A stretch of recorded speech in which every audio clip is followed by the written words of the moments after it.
Bonjour à toutes et à tous. Écoutez, c'est un plaisir de vous retrouver. Je salue ceux qui écouteront ce cours en ligne. Vous avez peut-être remarqué, généralement, les cours cette année sont en ligne dès jeudi ou vendredi, donc plutôt que l'an dernier. Donc, je remercie ceux qui, d'ailleurs, préparent ces cours. Le PDF est en ligne généralement le lendemain.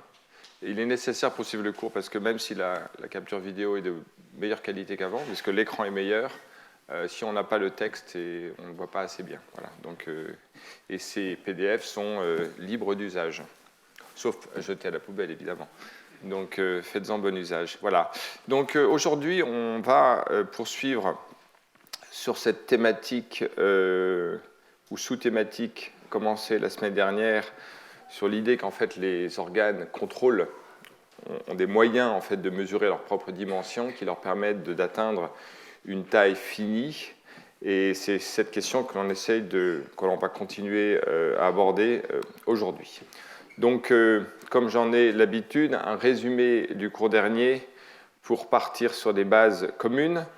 Donc, on avait vu que chez les plantes et chez les animaux, la croissance d'un tissu est en tout cas dépend de deux processus cellulaires, la division cellulaire, prolifération, augmentation du nombre de cellules d'un côté, et la croissance cellulaire proprement dite, qui est l'augmentation de la taille, volume, masse de la cellule.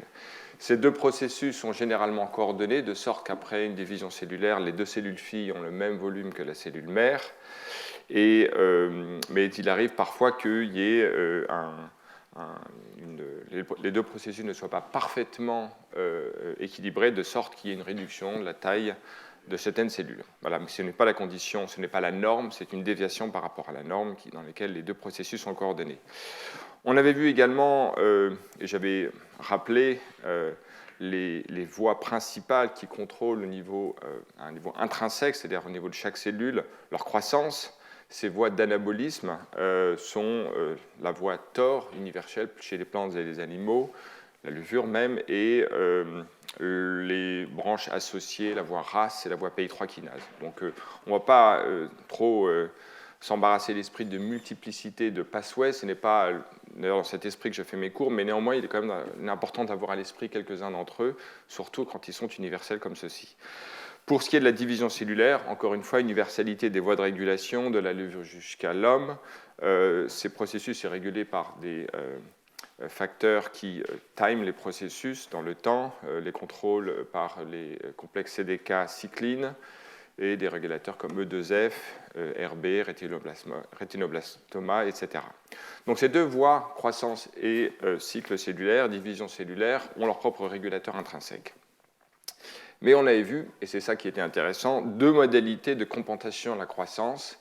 L'un que l'on peut caractériser de autonome cellulaire, en ce sens que si jamais on modifie la division cellulaire, la croissance continue de se produire normalement, de sorte que la somme de l'accroissement du volume du nombre de cellules concernées dans lesquelles cette perturbation du cycle cellulaire était réalisée, cette croissance était normale. Et donc on avait une croissance cellulaire normale, il y avait donc compensation de façon intrinsèque, et ceci traduisait une caractéristique vue déjà chez la levure et confirmée chez les plantes et les animaux, à savoir qu'il y a une dominance de la croissance cellulaire par rapport à la division cellulaire, parce que quand on perturbe la division, on ne perturbe pas la croissance.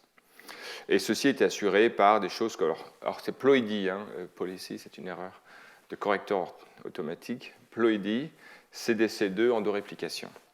Et il y a une voie non autonome de compensation, que l'on avait vu également. Non autonome, j'entends par là le fait que les cellules communiquent entre elles, interagissent entre elles à distance pour compenser un défaut local de croissance. C'est le cas des mutations, comme les mutations minutes qui affectent la synthèse protéique par les composants des ribosomes, les mutations MYC également, et ce phénomène très général s'appelle le phénomène de compétition cellulaire, que l'on a vu principalement chez les animaux, en particulier chez la drosophile, mais j'avais montré qu'il existe également chez les vertébrés. Donc ces deux voies de compensation, autonomes et non autonomes, ont toutes les deux révélé, par les perturbations associées, que c'était bien l'organe qui était capable de définir sa propre taille, vue comme un volume ou un accroissement de surface, et non le processus cellulaire qui pourrait être compté, énuméré, etc. On pouvait très profondément perturber le pattern temporel et spatial de division cellulaire, et on ne modifiait pas la taille de l'organe. Donc la conclusion principale de ce parcours était de dire qu'il y avait un dispositif à caractériser qui permettait de mesurer la taille de chaque organe. Et donc aujourd'hui et dans une semaine, nous allons étudier justement quelle est la nature complexe de ce dispositif pour mesurer la taille de chaque organe. Donc vous voyez qu'on est descendu de les échelles. Deuxième cours, on avait vu à l'échelle de l'organisme, et maintenant on voit à l'échelle de chaque organe. Donc voilà la question qui va nous occuper pendant, à vrai dire, pas simplement aujourd'hui, le cours prochain, mais même jusqu'à la fin de ce cours, cette année, en voyant à la fin les questions de précision qui sont essentielles également dans cette analyse. Alors pour présenter les choses de façon assez graphique, on peut dire que, et a priori d'ailleurs dans tout processus biologique, on peut envisager deux moyens de contrôler un processus, soit au fur et à mesure en contrôlant le processus qui engendre quelque chose de macroscopique, donc il y aurait une espèce de contrôle progressif de chaque étape, ou alors finalement quelque chose qui ne regarde que le point final et qui peut s'accommoder de perturbations assez profondes du processus au cours du temps. Et en fait, dans le cas de la croissance, on est vraiment plutôt dans cette dernière configuration que dans la première configuration. On peut modifier beaucoup de processus progressifs. Néanmoins, puisque c'est un état final qui est mesuré, on arrive donc c'est comme ça que l'on contrôle la taille finie d'un organe. Donc on peut modifier le taux de croissance. Si la taille est mesurée, on va s'arrêter certes à des temps différents, le temps de développement ne va pas être le même, mais on aura bien une taille normale. Et c'est typiquement ce qui se trouve chez le drosophile, on en verra des exemples aujourd'hui. Donc finalement, qu'est-ce qui est mesuré? Qu'est-ce que cette target size, cette taille cible qui est considérée? Et on va voir qu'il va s'agir de considérer un certain nombre de feedback, de rétroactions au cœur de ce processus de mesure de la taille. Et en particulier, on verra qu'il sera important de considérer des scalings de plusieurs facteurs qui promeuvent la croissance avec la taille de l'organe lui-même. Donc, j'en présente trois aujourd'hui. Le premier qui est en fait un scaling entre l'énergie apportée au système pour sa croissance et la propre masse ou le volume du système. On passera rapidement là-dessus parce qu'il y a très peu de choses, mais je pense que c'est un élément important à considérer. Le deuxième point qui nous occupera plus aujourd'hui, qui est le scaling entre le pattern, ce qui permet de définir différentes substructures dans un tissu, un organe, et puis la masse et le volume, et qui permet d'assurer les proportions dans la morphogénèse. Et le troisième point que l'on verra la semaine prochaine, qui est en fait un scaling de propriétés mécaniques, de contraintes dans un système, et la masse et le volume. Donc ici, on a en fait un output du système, et la question c'est comment ces grandeurs, énergie de façon très macroscopique, pattern et mécanique, scale au fur et à mesure de cette croissance, et comment, moyennant un scaling, il peut y avoir une rétroaction dans certaines conditions. Voilà en gros un peu le menu de la réflexion que l'on va mener. Il est aussi important de considérer que dans cette perspective, il y a des rétroactions qui opèrent. Et ce qui est assez fascinant et qui est vraiment, à mon avis, l'intérêt principal du problème, c'est qu'on a vraiment un problème de changement d'échelle. Vu que la croissance, comme on l'a vu la semaine dernière, est un problème cellulaire, fondamentalement. Or, en même temps, on mesure une grandeur macroscopique qui peut être 4, 5, 6 ordres de grandeur plus élevés, vu qu'il s'agit de la taille d'un tissu. Et comme souvent en biologie, ce qui est fascinant, c'est de relier en fait, ces ordres de grandeur, ces échelles complètement différentes. Pensez à une molécule de l'ordre du nanomètre, et puis une propriété collective à l'échelle de la cellule, qui est de nombreux ordres de grandeur plus grands. Ici, c'est en transposant de l'échelle de la cellule à l'échelle de l'organe. Et on voit bien qu'en plus, de donner la précision de la taille des organes, pour vous donner un exemple, la précision de la taille d'un organe du lait, le drosophile à droite et à gauche, c'est de l'ordre de quelques pourcents, moins de 2%. Donc, si vous voulez, c'est quand même très, très subtil. Donc, on verra, cette question de précision sera en arrière-fond de nos réflexions aujourd'hui et reviendra par la suite.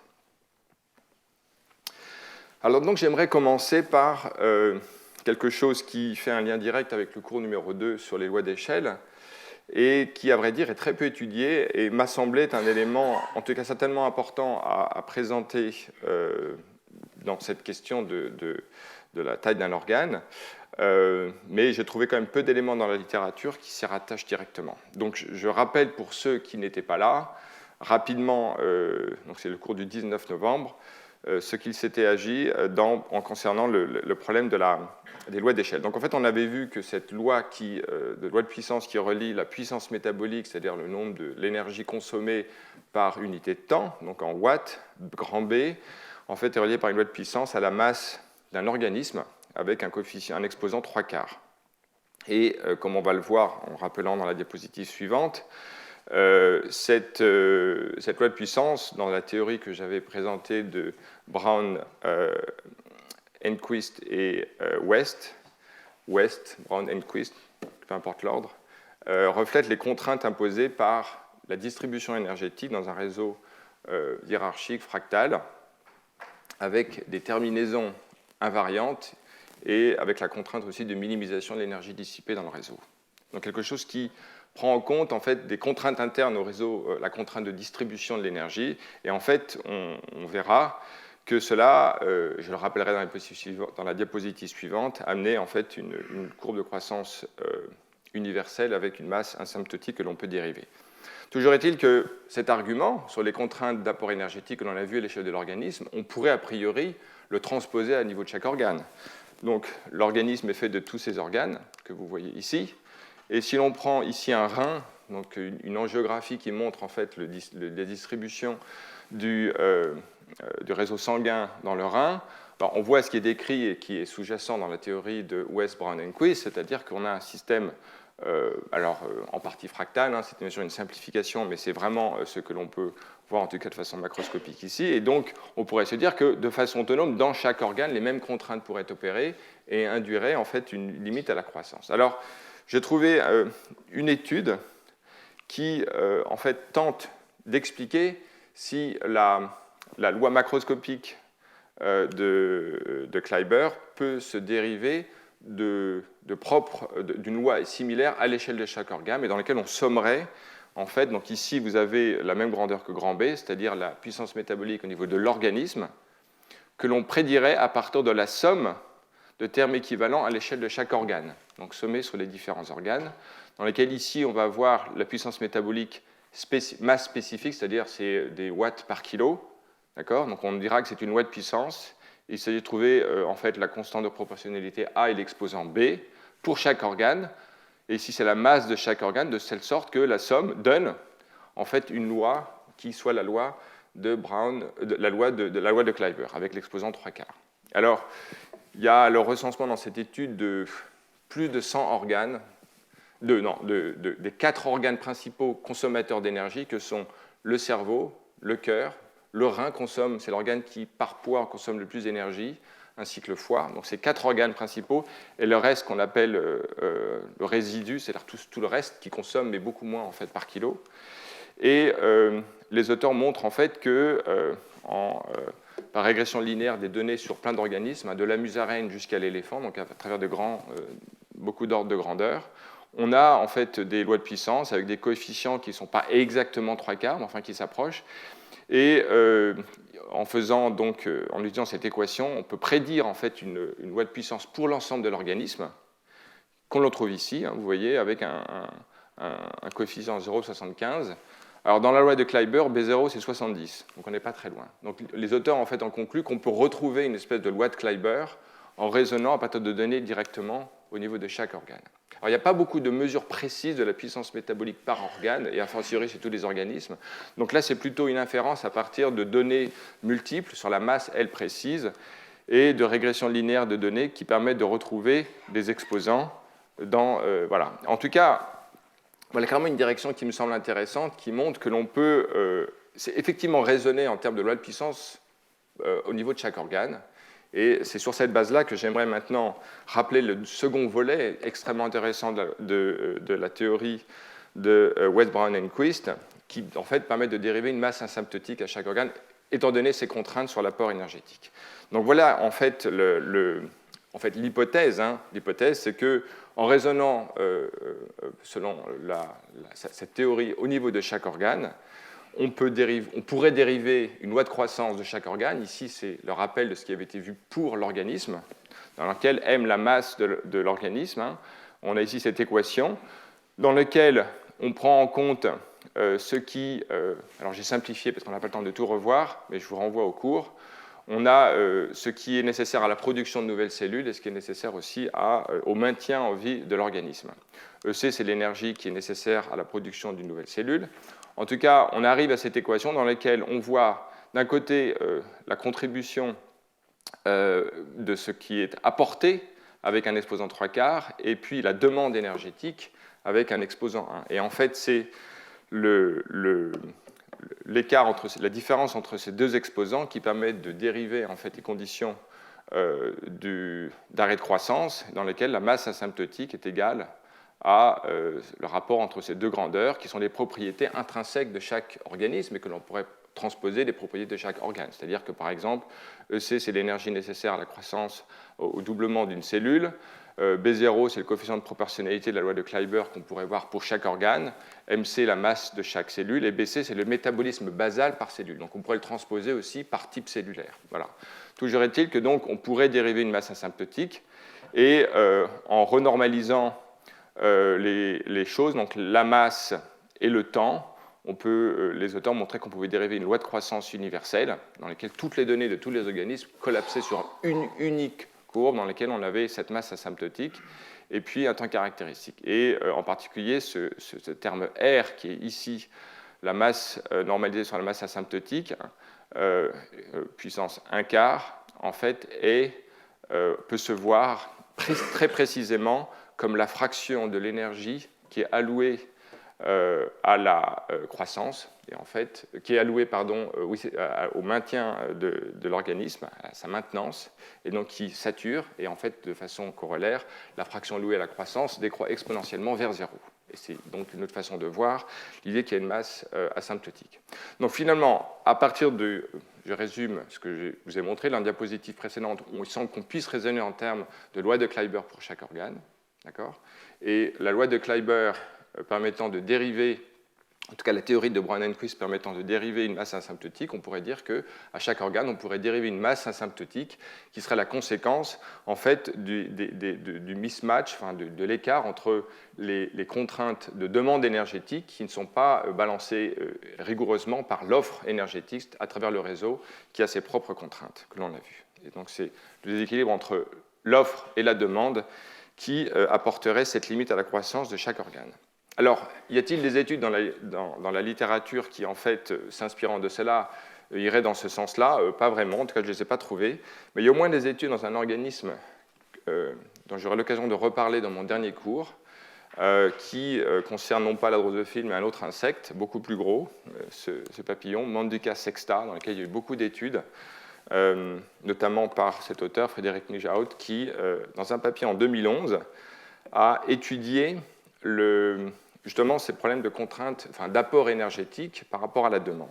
Alors, il y a une caractéristique assez intéressante de cet insecte. Donc, comme tout insecte passe par des stades larvaires différents, avec 5 au moins, et l'apport énergétique est fait non pas par le sang, mais par un système trachéen, c'est-à-dire un système respiratoire, qui est vu ici et qui, en fait, s'adapte progressivement à la taille de l'organisme. Mais il le fait de façon discrète. On a, au début après chaque nouvelle phase de développement, stade larvaire, on a un réseau trachéen dont on voit ici une vue macroscopique et ici un zoom. Et vous voyez qu'à la fin du stade larvaire, il y a comme un étirement des structures très convoluées du réseau trachéen. En fait, il est dimensionné pour une certaine taille maximale. Excusez-moi. Il est dimensionné pour une taille maximale de la larve, donc il est overbuilt, on va dire, au début du stade larvaire, puis la larve va croître, jusqu'à un moment où le réseau trachéen ne va plus être suffisant pour assurer la croissance. Donc on le voit ici, on est dans la même larve, à 2 stades différents, au début et à la fin, avec le zoom, et on voit bien que le système en fait, s'est étendu, s'est entiré. On a un facteur de croissance de l'ordre de 10 au moins entre le début et la fin de chaque stade larvaire. Donc on voit bien que l'hypothèse que l'on peut dériver de cela, et les auteurs étudient cet élément, c'est que la transition vers la phase larvaire suivante qui passe par en fait, un pic hormonal important et dépend de la mesure d'une taille critique, d'une masse critique, qui semble être directement corrélée à la condition dans laquelle l'apport énergétique, l'offre, devient insuffisante étant donné la taille de l'organisme. Donc en fait, on crée un système énergétique qui apporte l'énergie, qui est surdimensionné, on a une croissance, il y a un moment il devient limitant, l'offre devient limitante, et à ce moment-là, on reconnaît ce stade-là, et on induit un pic hormonal qui induit la transition vers l'étape suivante, etc., etc. Et donc, c'est une condition qui montre, en fait, qu'en tout cas dans cet organisme-là, alors il montre par exemple une prédiction de cette hypothèse, c'est que si on est en hypoxie, si on réduit l'oxygène, ben on modifierait en fait la perception de la taille critique, et on induirait donc une transition au stade larvaire suivant plutôt que prévu. Et c'est exactement ce qui se passe. Donc en fait, la mesure de l'apport énergétique dans ce réseau devient un élément qui est effectivement mesuré pour mesurer la taille. Donc tout cela pour signifier que les auteurs montrent qu'il y a une espèce de lecture du degré d'oxygénation nécessaire au métabolisme des cellules, qui est une partie intégrante de la mesure d'une taille critique pour une transition développementale, et qui est en tout cas quelque chose qui peut se proposer à partir de la loi de Kleiber et cette théorie que je présentais. Alors, néanmoins, il semble, en tout cas dans cet organisme, que l'offre n'est pas simplement le facteur limitant du système, mais la demande, en fait, évolue également au cours du temps. Les auteurs le savent parce qu'ils observent que juste après la transition larvaire, le métabolisme de l'organisme rapporté à la masse, en fait, décroît progressivement, alors que le système, à ce stade-là, est overbuilt, c'est-à-dire qu'il y a un apport énergétique qui est non limitant. Donc, dans les conditions non limitantes de l'offre, le métabolisme décroît. Il y a donc des facteurs intrinsèques qui font décroître progressivement la demande énergétique et qui peuvent venir de choses comme la fraction par rapport au total de l'organisme d'organes très consommateurs d'énergie, comme l'intestin, etc. Vous savez, la larve, c'est essentiellement une structure qui prend de l'énergie pour faire de la croissance. En gros, la seule chose, ça ne se reproduit pas, ça fait de la croissance. Donc c'est un système assez intéressant à étudier. Voilà. Donc vous voyez qu'ici, la demande clairement évolue au cours du temps. Et d'ailleurs, en regardant l'activité mitochondriale, en regardant la cytochrome C oxydase, COX, on peut voir en fait qu'en normalisant par rapport au poids, il y a une décroissance progressive de l'activité mitochondriale qui est bien cohérente par rapport à cette idée qu'il y a une demande énergétique qui décroît progressivement. Donc vous voyez en tout cas dans ce système, j'ai choisi ce système parce que c'est un des rares articles qui étudie ou c'est d'étudier en fait l'évolution temporelle de l'offre et de la demande énergétique comme facteur important pour des transitions développementales. Mais je voulais quand même finir par dire que cette ligne de réflexion sur les aspects énergétiques de la croissance, du scaling par rapport à la taille, et de voir si cela pourrait jouer un rôle important dans l'évolution et dans la croissance de l'organisme, sont quand même extrêmement succinctes et, à mon avis, seraient intéressantes de poursuivre. Donc on en vient maintenant à ce qui occupe l'essentiel de ce cours aujourd'hui, qui est de voir un autre facteur qui pourrait jouer un rôle déterminant dans la croissance de l'organisme, qui sont en fait les calones. Les calones, ou en tout cas ces facteurs qui seraient produits par les organes, une activité chimique qui pourrait en fait avoir une rétroaction sur la croissance de l'organisme. Alors, effectivement, cette théorie des calones remonte à un certain temps, dans les années 60, où il avait été proposé que, et je cite dans cette étude, One common theory has been that tissue mitotic activity may be controlled by a tissue mitotic inhibitor in such a way that the greater the tissue mass within the body space, the lower will be the rate of cell production. Donc en gros, l'idée, c'est que l'accroissement en masse d'un organe dans un organisme induirait une substance dont l'accumulation permettrait de renseigner sur sa taille et qui permettrait du coup de mesurer cette taille critique. Alors, les calones ont été définies par différence avec les hormones, en disant qu'elles ont une action inhibitrice et deux, une action autonome sur l'organe, et non comme les hormones, dans la théorie développée au début du XXe siècle, comme une action à distance sur d'autres tissus dans l'organisme. Alors, dans une autre étude, et pour montrer comment, pas simplement dans un organe de taille géométriquement limitée, mais également dans des tissus prolifératifs comme les lignées de cellules sanguines, ces calones pourraient jouer un rôle important. On voit en particulier, par exemple ici, la lignée érythrocytaire ou granulocytaire donc du système sanguin, comment en fait la cellule différenciée terminale, l'érythrocyte ou le granulocyte, pourrait rétroagir sur les progéniteurs de cette lignée, P, et par ce biais-là, en fait, réguler le taux de production de cellules différenciées au cours de l'accroissement de ce lignage. On reviendra sur cela. Donc en gros, c'est une théorie qui était proposée par des gens qui étudiaient notamment des choses comme le cancer. Hein. Cette étude a été publiée dans une revue de cancer. Et c'est une idée qui était en fait restée un peu à l'état dormante, mais qui a remonté à la surface au début des années 2000 quand des chercheurs ont identifié des facteurs qui avaient toutes les propriétés de ces calones. Et je vais en citer deux exemples. L'un assez remarquable du point de vue du phénotype, GDF8 ou myostatine. Vous avez tous vu des images de ces animaux assez monstrueux parce qu'ils ont une masse musculaire énorme, tout à fait anormale. Et en fait, c'est lié à la mutation d'un facteur, myostatine, GDF8, qui est un membre de la famille TGF-bêta, qui est en fait un facteur sécrété qui joue un rôle de feedback, d'un inhibiteur par feedback sur la différenciation de la différenciation musculaire. Voilà. Il est produit donc par les cellules différenciées, les myocytes, et il a une action autocrine. En fait, il agit directement sur l'inhibiteur de croissance P21 et il promeut par ailleurs la prolifération. Alors, c'est un facteur qui est très spécifiquement produit par les muscles, comme vous pouvez le voir ici.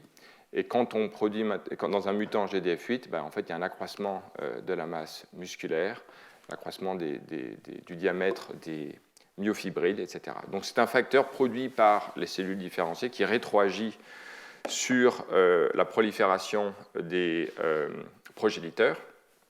Et dans le mutant, cette rétroaction n'existe plus, donc les progéniteurs en fait, deviennent de plus importants, d'où l'augmentation de la masse musculaire. Alors, il se trouve qu'il y a un autre exemple qui a été identifié peu de temps après, en 2003, dans cette étude, qui concerne maintenant des neurones dans l'épithélium olfactif. D'accord ? Donc, ces neurones olfactifs donc, jouent un rôle très important dans la détection des odeurs. Je ne vais pas développer ce point-là.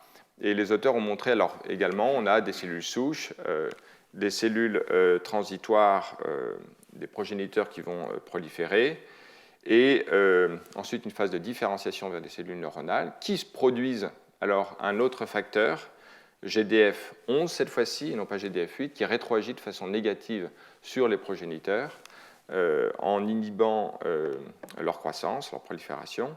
Et donc, dans un mutant GDF11, on va avoir une augmentation du pool de progéniteurs et donc un développement anormal de ce tissu. Donc, ce qui est intéressant, c'est qu'on voit dans deux tissus qui n'ont rien à voir des facteurs qui se produisent effectivement comme des rétroacteurs négatifs sur les progéniteurs et qui donc régulent par ce fait-là, par feedback, la taille du tissu, qu'il s'agisse d'épithélium olfactif ou de muscles. Alors, poursuivons un tout petit peu cette ligne de raisonnement, l'idée qu'il existe des rétroacteurs négatifs dont l'activité ou les modalités d'action évoluent avec la taille de l'organe. D'accord ? Ici, en fait, on y reviendra tout à l'heure, on dit que plus il y a de cellules différenciées, plus il y a la production de ces rétroacteurs, de ce feedback négatif. On verra que, et on peut déjà en avoir à l'intuition, tout dépend un peu de beaucoup de facteurs, parce qu'on pourrait aussi imaginer que l'augmentation du nombre de cellules ne modifie pas la concentration, mais simplement le nombre de cellules qu'ils produisent. Donc on va revoir ça un peu plus tard. En tout cas, dans le contexte de la croissance des membres chez les vertébrés, on trouve un bel exemple de rétroaction négative qui, en fait, se met en place en fonction de la taille de l'organe. Donc ici, on a une représentation schématique de ce qu'on appelle le bourgeon des membres, que l'on peut voir ici dans un embryon de poulet. Et on voit donc ce bourgeon. Alors, il y a différents facteurs qui rentrent en jeu. J'en souligne 4, mais d'abord 3. Donc, ce facteur FGF qui induit un facteur de polarisation, c'est-à-dire qui polarise le membre, qui s'appelle Hedgehog, Sonic Hedgehog, qui lui induit un facteur gremlin qui est un inhibiteur de BMP. Et comme BMP est un inhibiteur de FGF, on a en fait à ce stade-là simplement un positive feedback. Vous voyez que FGF induit un facteur qui inhibe son propre inhibiteur. D'accord ? Donc on a les conditions de positive feedback qui vont donner naissance à un accroissement de la production de FGF. Sa concentration va augmenter au cours du temps. D'accord ? Alors néanmoins, on voit à ce stade-là que FGF est aussi en fait un inhibiteur de gremlin. D'accord ? Et les conditions du système font que l'inhibition de gremlin par FGF en fait, donc, accroît au cours du temps, mais n'a pas encore un effet majeur. Et vous voyez qu'à un certain stade, alors les études ont été faites soit chez le poulet, soit chez la souris, les détails sont différents, mais le concept est le même. L'augmentation de la taille du bourgeon du membre fait qu'à un certain stade, par exemple, la distance entre FGF et Hedgehog augmente de telle sorte que cet élément crucial du positive feedback n'a plus lieu. Il y a une séparation, une distance entre ces deux sources d'expression de ces facteurs, de telle sorte que FGF ne peut plus agir à distance, ne peut plus induire Sonic Hedgehog. Or, comme Sonic Hedgehog est un élément essentiel du positive feedback, on a rupture du positive feedback. Et conjointement à cela, et comme Sonic Hedgehog induit gremlin, et que gremlin réprime l'inhibiteur de FGF, on voit que non seulement on arrête le positive feedback, mais on met en place une accumulation de BMP qui est en fait un negative feedback du système, qui va réprimer FGF. Donc c'est pour ça que FGF a une croissance permanente jusqu'au moment où il ne peut plus être soutenu et il est réprimé activement par BMP. Or, les études ont montré que c'est l'accroissement de la distance entre ces deux facteurs ou entre ces deux facteurs, en fait, qui est l'élément, donc par une mesure de la taille en un sens, qui induit en fait une évolution du système d'un positive feedback vers un negative feedback et qui éteint le facteur de croissance. Voilà l'essence du raisonnement sur cet article. Alors, j'ai donné les références, vous pouvez creuser, mais les données semblent assez convaincantes sur l'idée qu'il y a effectivement une mesure de la taille par l'intermédiaire en prenant en compte en fait, le champ d'action de ces différents signaux à distance. Alors, on a un autre exemple de negative feedback, mais cette fois-ci qui est inversé. Je le mentionne parce que c'est pour montrer que ces negative feedback peuvent jouer de différents sens, de différentes façons. C'est dans la croissance des os. Alors, les os ont une croissance assez complexe dans laquelle on a des progéniteurs qui sont des chondrocytes qui prolifèrent, puis rentrent dans une phase d'hypertrophie. En gros, ils se divisent plus, mais ont une croissance volumique, c'est quand même de la croissance. Donc, on peut voir ça comme une phase de croissance par prolifération, puis par hypertrophie. Et ces chondrocytes hypertrophiques entrent à ce moment-là dans une phase de différenciation qui donne naissance aux ostéoblastes, qui vont être ici. Et on voit bien que la taille d'un os dépend de cette phase de prolifération, de la durée et du déploiement spatial, avant d'arriver dans une chambre de différenciation qui bloque la croissance, mais qui permet de transformer en os proprement dit. Et en fait, le negative feedback joue sur la différenciation, dans la mesure où ce facteur, qui est un autre hedgehog, ce n'est pas Sonic, mais Indian hedgehog, peu importe, c'est la même famille de molécules, induit la différenciation de chondrocytes hypertrophiques en ostéoblastes, donc cette transition ici, mais également induit, d'une façon qui n'est pas comprise, l'induction d'un facteur qui, en fait, inhibe sa propre production. Donc c'est quand l'os a atteint une certaine taille que ce facteur ne peut plus inhiber Indian hedgehog et que donc on a une différenciation à distance. Donc au début de la croissance de l'os, ce facteur n'est pas produit parce qu'il est inhibé par ce facteur, qui est en fait une parathyroïde hormone-related protein, voilà son nom. Donc il y a une inhibition de la différenciation, on est dans une phase de croissance. Puis il y a un moment où en fait ici, ces cellules deviennent à trop grande distance pour être inhibées, elles rentrent dans une phase de différenciation, et donc ce negative feedback permet de séparer spatialement la zone de croissance et la zone de différenciation. Et donc c'est l'équilibre entre ces deux facteurs qui permet de réguler la taille de l'organe. Et d'ailleurs, dans un mutant pour cette hormone, vous voyez qu'on rentre dans une phase de différenciation trop tôt, donc un arrêt de croissance, et donc les os sont plus petits. On a un organisme entier qui est plus petit. On voit ici une vue de l'ensemble de l'organisme, son squelette par rapport à un contrôle, et ici du crâne. Donc ça pour montrer que, alors je raisonne principalement sur une rétroaction négative sur la croissance. Ici, dans un cas de rétroaction négative sur la prolifération, je pense qu'il faut prendre en compte ces deux types de rétroaction, mais en voyant que dans les deux cas, on a un même argument sur en fait, comment l'accroissement de la taille permet de séparer des activités et de rompre l'activité de réseau dans lesquelles le feedback opère. Et c'est ça qui permet d'intégrer la mesure d'une taille à l'activité du réseau, qu'il induise la prolifération d'un côté ou qu'il induise la différenciation de l'autre. Les deux vont être importants. Et dans les deux cas, les mutations affectent la taille de l'organe. Donc pour résumer à ce stade, cet argument sur la production de Calonne peut se résumer de la façon suivante, en disant que la quantité d'un inhibiteur, d'une rétroaction négative sur le système, semble opérer. L'argument est de dire que sa concentration augmente en fonction de la taille de l'organe. Alors, je vais représenter cet organe un peu partout, c'est générique, hein. Je n'ai aucune donnée sur ce qui ressemble à un estomac, c'est pour raisonner. Donc, je prenais l'exemple de GDF8 pour les myocytes, GDF11 pour le récepteur olfactif, et puis en un sens, la production de FGF et l'inhibition de gremlin. Les trois, en fait, relèvent de ce type d'argument. Et le deuxième argument corrélé qui me semble particulièrement intéressant, je vais donner l'exemple de la croissance du membre chez la souris et le poulet, donc chez ces vertébrés, dans lesquels c'est la distanciation de plus en plus importante au cours de la croissance entre des activités positives et négatives de la croissance qui induisent en fait la transition d'un positive feedback vers un negative feedback qui permet d'arrêter la croissance. Alors essayons maintenant de raisonner un tout petit peu sur des notions sous-jacentes à cet argumentaire et pour en voir les limites et voir vers quoi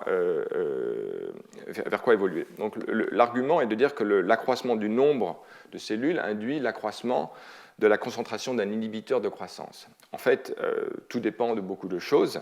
Ce n'est pas forcément le cas. Et en particulier, on peut considérer que cela dépend de la géométrie du tissu, et en particulier le fait que la molécule, elle va être produite, elle va diffuser, transporter, elle va aussi être dégradée, et puis en fait les frontières du tissu peuvent s'avérer être un système dans lequel la molécule va disparaître, ou au contraire va s'accumuler. Donc les propriétés et la géométrie des tissus vont jouer a priori un rôle très important dans une des hypothèses sous-jacentes à la théorie des Calonne, qui est que l'accroissement du tissu produit l'accroissement de la substance. Il y a des conditions où ce n'est pas possible que ça suive cette tendance.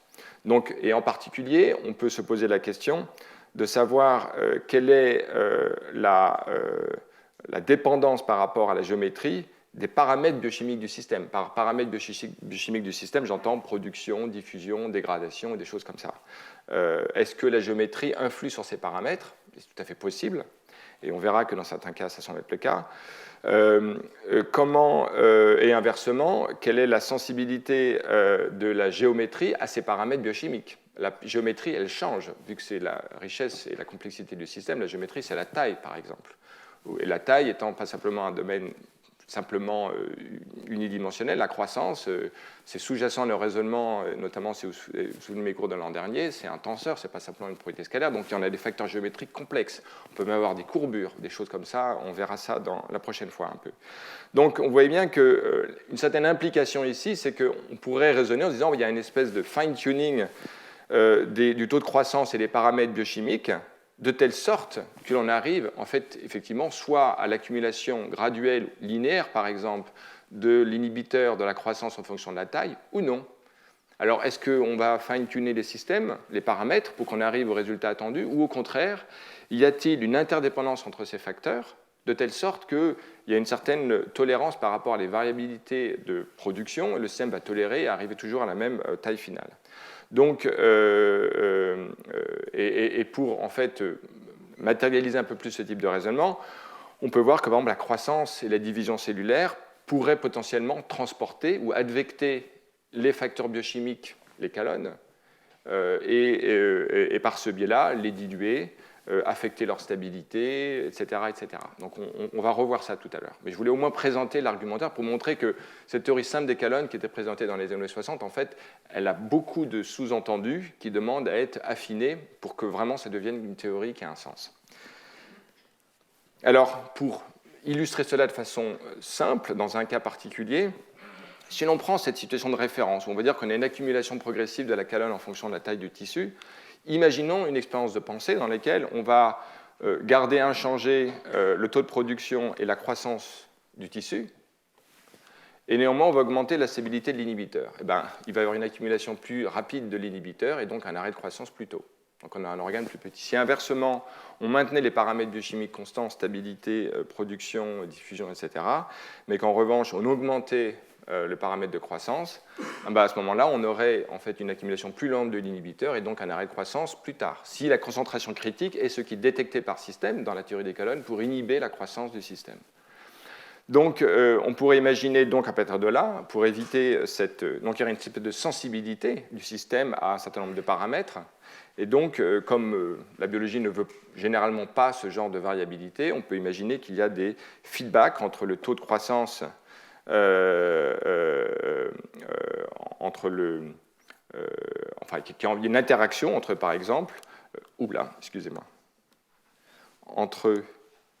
la croissance cellulaire pourrait affecter la stabilité de l'inhibiteur. Et ce genre d'interaction, par exemple, on peut en imaginer bien d'autres, permettrait en fait de corriger ce genre d'erreur. Il pourrait sauver, comme on dit en langage génétique, la perturbation induite par une modification du taux de croissance ou des paramètres biochimiques. Donc, je pense qu'il est à ce stade assez évident, il semble en tout cas assez évident que le réseau qui va réguler la taille de l'organisme va en fait nécessiter des interactions entre ces paramètres biochimiques, qu'ils soient positifs ou négatifs, et les paramètres géométriques de croissance qu'ils induisent. Donc on voit tout de suite qu'on est dans une interaction assez riche et intéressante, et je vais donner quelques illustrations de ce type de raisonnement tout à l'heure.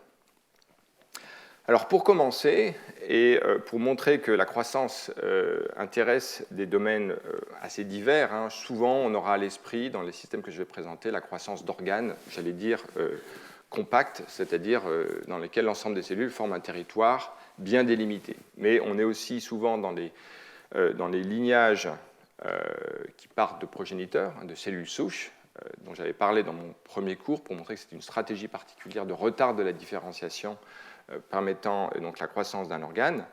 Donc ces cellules souches qui induisent ensuite des progéniteurs qui peuvent aussi s'amplifier jusqu'à la cellule différenciée terminale sont extrêmement divers, peuvent donner naissance à des tissus compacts comme les muscles, mais également des tissus dispersés comme les lignées sanguines, les lignées hématopoïétiques, extrêmement complexes. Donc la question que j'aimerais aborder dès maintenant, c'est de voir quelles sont les propriétés, notamment cette question de stabilité en fait, de la croissance dans un lignage, que l'on peut voir de façon très générique comme celui-ci. Donc c'est une étude que je recommande vraiment à votre attention et dont je vais essayer de résumer les éléments principaux.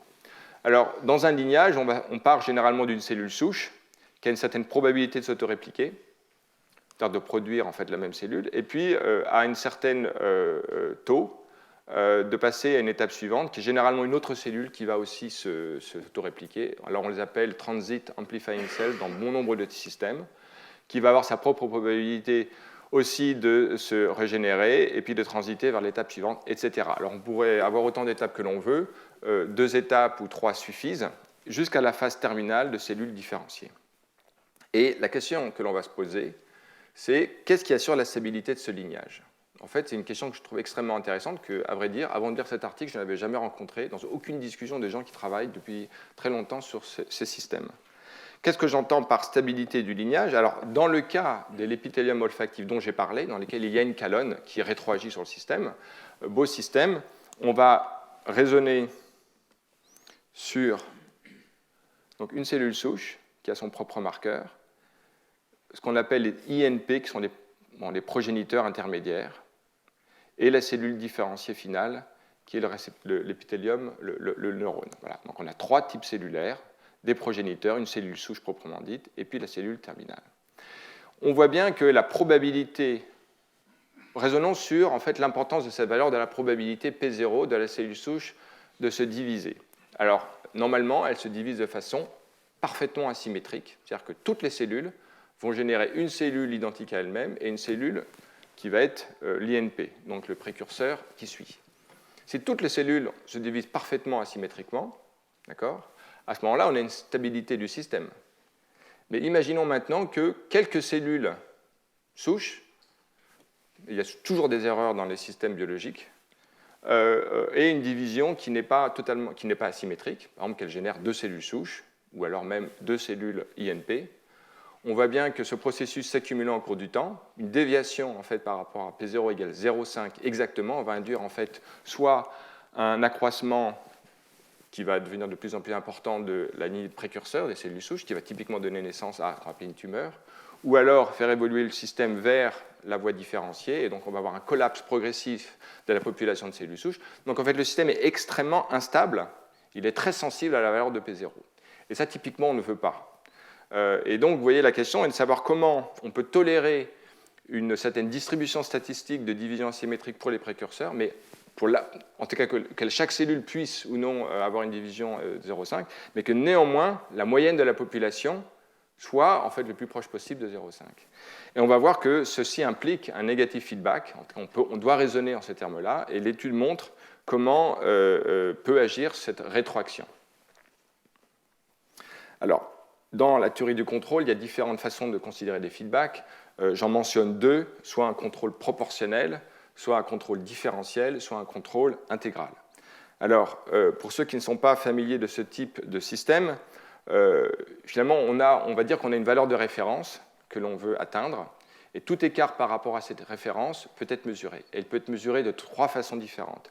Soit en mesurant directement dans lesquelles l'output du système est proportionnel directement à l'erreur, ou alors au taux de variation de l'erreur, c'est un contrôleur différentiel, ou à l'intégrale, c'est-à-dire l'histoire du système, de son écart par rapport à la valeur de référence. Et on voit que ces deux modes de contrôle ont des propriétés différentes et qui ont en fait un impact sur la façon de raisonner sur cette question que j'ai posée de stabilité du système. Et en particulier, raisonnons, alors a priori, ce que offre un système qui a un contrôle proportionnel, c'est qu'il agit extrêmement rapidement, mais en fait, il ne peut pas compenser efficacement pour des déviations permanentes par rapport à la valeur de référence. Contrairement au contrôleur intégral, qui lui va mesurer l'intégrale, donc si vous voulez, va être peut-être un peu plus lent, mais en un sens, quand le système va revenir pendant une durée suffisamment longue à la valeur de référence, à ce moment-là, la rétroaction s'arrête. Mais le système va continuer à rétroagir tant qu'il y a en fait une valeur accumulée d'écart à la référence. Donc, deux propriétés différentes. Et on peut faire, alors c'est ce que font les auteurs, des simulations qui montrent dans le cas de ce réseau de production de récepteurs olfactifs une expérience de régénération, c'est-à-dire que tout d'un coup on déplète complètement la population de cellules différenciées et on voit à quelle vitesse le système se régénère. D'accord ? Alors sans feedback, on a une certaine courbe de retour en fait à l'état différencié. Et dans les deux cas, qu'il s'agisse d'un contrôle proportionnel ou intégral, on a un retour plus rapide. D'accord ? Mais par contre, le retour, la vitesse du retour à l'état différencié, à la régénération complète du système pour un contrôle proportionnel se fait au détriment en fait du gain du système, c'est-à-dire l'amplification de l'input par rapport à l'output. En fait, si on a un taux plus rapide, on va avoir un gain plus faible, parce qu'on joue en fait dans ce cas-là sur le taux en fait de conversion de progéniteurs en cellules différenciées. Vous voyez que ici, ça c'est la concentration de la cellule différenciée, et donc la vitesse, il y a une rétroaction négative sur ce taux de production de la cellule différenciée.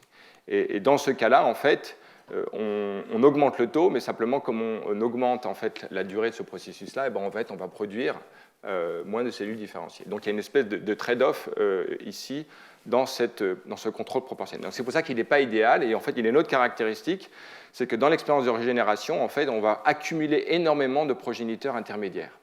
Donc en fait, il y a un coût pour le système, c'est qu'on va, entre guillemets, gâcher, produire trop de progéniteurs, plus qu'on en a besoin. Alors que dans le contrôleur intégral, là, il y a différentes propriétés remarquables. La première, c'est que le système est très résistant en fait, à des perturbations externes et internes de paramètres du système. On dit qu'il est même totalement adaptatif pour cette raison-là. Il a un taux de retour à l'état parfaitement régénéré également important, mais avec une production de progéniteurs qui, lui, est très faible et transitoire, parce qu'en fait, lui, il va rétroagir sur la probabilité en fait, qu'a ce progéniteur intermédiaire de se diviser. Ouais, c'est ce paramètre qui est l'objet de la rétroaction. Donc voilà, deux modalités différentes de contrôle en fait, de la production de rétroaction négative en jouant soit sur la probabilité de division du progéniteur, soit sur la vitesse de transit vers l'état différencié final, avec des propriétés différentes. Et on va voir, en fait, par les données expérimentales, qu'il semble que ces deux modalités, en fait, opèrent dans le système. Donc les auteurs connaissent, en fait, le facteur de rétroaction, hein, c'est ce facteur GDF11, et ils font une expérience dans laquelle ils peuvent marquer, en fait, les progéniteurs intermédiaires en utilisant ce marqueur de prolifération cellulaire, BRDU, et ils regardent, après un certain laps de temps, le nombre de cellules qui sont BRDU positives, donc qui ont proliféré, et qui, en fait, commencent à se différencier en exprimant ce facteur, c'est une molécule d'adhésion NCAM.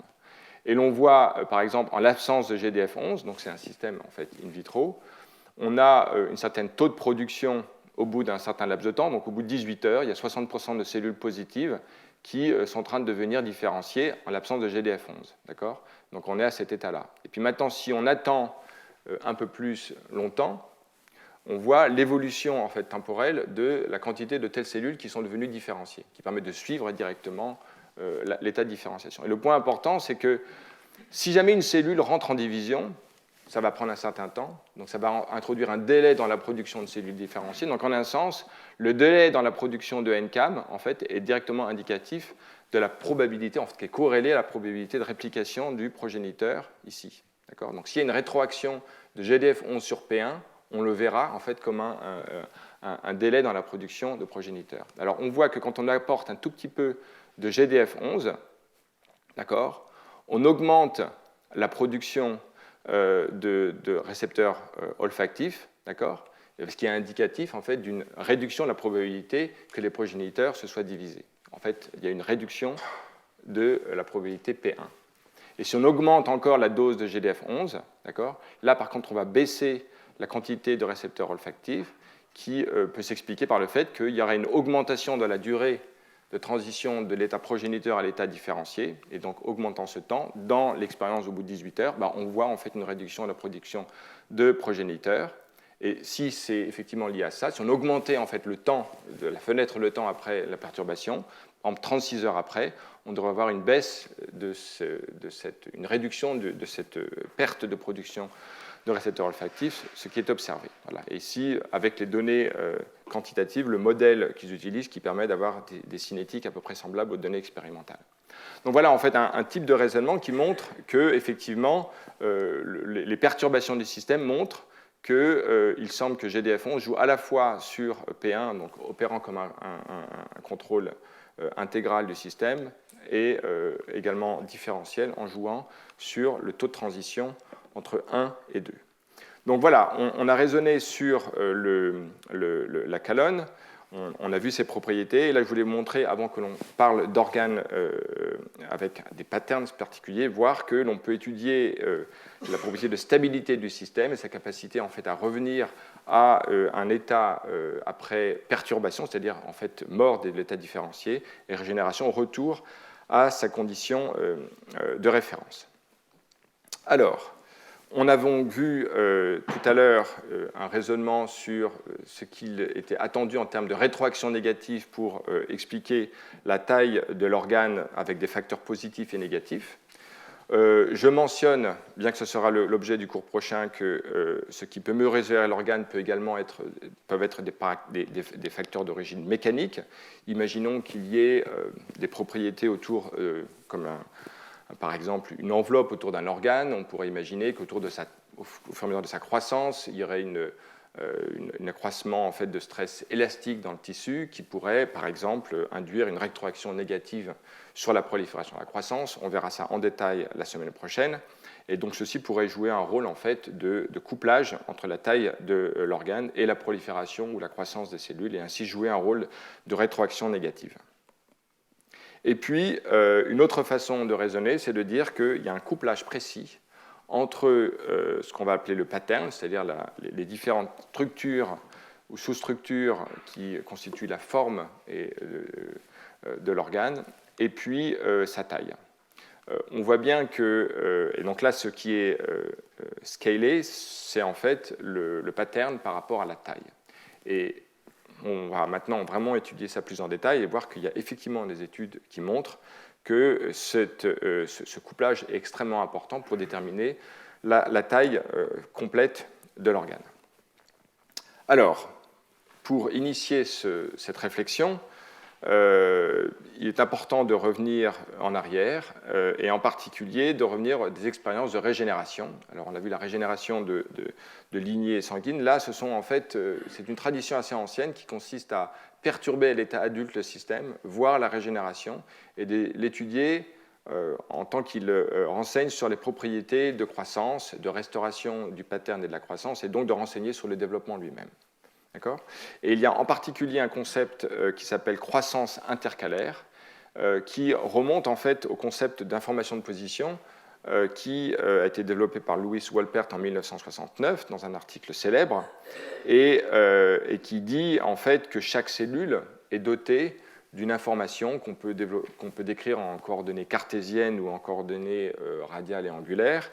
Et dans cet article de Peter Bryant, donc quelques années après, en 1976, il y a ce modèle des coordonnées polaires en fait, qui propose un lien entre régénération, capacité de régénération et cette information de position. Je cite « When normally non-adjacent positional values in either the circular or the radial sequence are confronted in a graft combination or as a result of wound healing, growth occurs at the junction until cells with all the intermediate positional values have been intercalated, then growth ceases. » Donc en fait, l'argumentaire, c'est que le tissu a une capacité de lire en fait, ce qui serait une information de position représentée de façon schématique par ces valeurs de 1 à 12. Et lorsqu'il y a en fait une discordance dans la juxtaposition de cette imposition de position, par exemple de 1 à 5, à ce moment-là, le système détecte cette erreur, il va faire de la croissance intercalaire, restaure le pattern, jusqu'à ce que toutes les informations de position intermédiaire soient régénérées, et à ce moment-là, la croissance s'arrête. Alors, c'est basé sur une phénoménologie riche d'expériences de régénération, dont voici quelques exemples. Alors, un exemple connu, ce sont en fait des cafards, cockroach, dans lesquels on peut couper ses pattes, et on voit que quand on met l'une après l'autre en fait, deux parties de la patte qui ont été ablatées, donc cette partie très proximale, cette partie distale, bon, il manque beaucoup d'éléments, on a une patte plus petite, et le cafard régénère les parties intermédiaires, et pas simplement la taille, mais également les caractéristiques différenciées intermédiaires. C'est ce genre d'observation qui a donné l'idée qu'il y avait un couplage entre croissance, régénération de la croissance, et régénération du pattern. Les deux vont de pair. Ce type d'expérience peut aussi être opéré chez des amphibiens qui régénèrent. Hein. Tous les organismes ne régénèrent pas. Nous, on ne régénère pas. Ne faites pas l'expérience chez vous. Ça ne régénère pas. Mais en tout cas, chez cet amphibien, si l'on coupe la partie distale d'un membre et la met à proximité de la partie proximale en enlevant toute cette partie intermédiaire, il va également y avoir une régénération, donc par croissance, avec régénération également de l'information de position intermédiaire, ce qui montre que ce n'est pas simplement le cafard, mais en fait, semble-t-il, beaucoup d'organismes différents qui ont ce lien entre régénération de la croissance et du pattern. Alors, on peut aller même beaucoup plus loin dans la sophistication. Au lieu de faire des perturbations proximo-distales, on peut même faire créer des confrontations de valeurs radiales en fait, de l'information de position, en faisant une rotation de 180 degrés. Donc, si on dit par exemple qu'il y a une information de position qui va de 1 à 12, et que l'on prend une partie d'un membre et qu'on le tourne de 180 degrés, on peut imaginer quand ça c'est la partie qu'on a tournée par rapport à la partie plus proximale qui n'a pas tourné, eh ben, on aurait 1, 2, 3, 4, et puis ici, en ayant tourné, on aurait un 9. Je ne suis pas sûr de voir, mais c'est un 9. Et donc là, entre le 9 se retrouve à proximité du 3, ce qui n'est pas normal, et donc le système régénérerait par croissance et restauration des patterns toutes les valeurs intermédiaires de 1 à 12, et donc on s'attendrait à alors ici et de l'autre côté, à une triplication du membre. En fait, on a effectivement deux membres latéraux qui sont développés. En fait, cette théorie vient de ce genre d'expérience. Alors, c'est assez subtil. On peut tout à fait imaginer, je vois cette personne qui grimace, non mais on est dans les années 70. Il faut comprendre que c'est ce type de raisonnement qui est quand même assez incroyable. On observe des choses qui sont très mystérieuses. Et voilà une théorie. Moi, je l'avais lu quand avant de faire ma thèse. Je me dis, c'est incroyable qu'on puisse proposer une théorie aussi subtile. Et ça m'a convaincu d'étudier pattern formation pour mieux comprendre. En tout cas, c'est la lecture de cet article en particulier qui m'avait convaincu de faire ma thèse, où je l'ai faite. Bon, voilà. En tout cas, ce n'est pas pour ça que je vous en ai parlé, c'est que c'est vraiment en fait un article important qui a montré le lien entre pattern formation et croissance. Alors, ce n'est pas simplement vrai chez le cafard. Chez la salamandre, on peut faire le même type d'expérience, rotation de 180 degrés, juxtaposition d'informations de position qui est discordante. On s'attend à une régénération de l'information de position en même temps qu'il y a croissance, et donc triplication du membre, et c'est ce qu'on observe. Il y a toute une littérature que vous pouvez maintenant étudier plus en détail. Je vous ai donné certaines références clés. Donc, comment maintenant développer à partir de ces observations pour étudier ça de façon 1 moléculaire et puis de façon 2 plus quantitative? C'est ce que nous allons voir.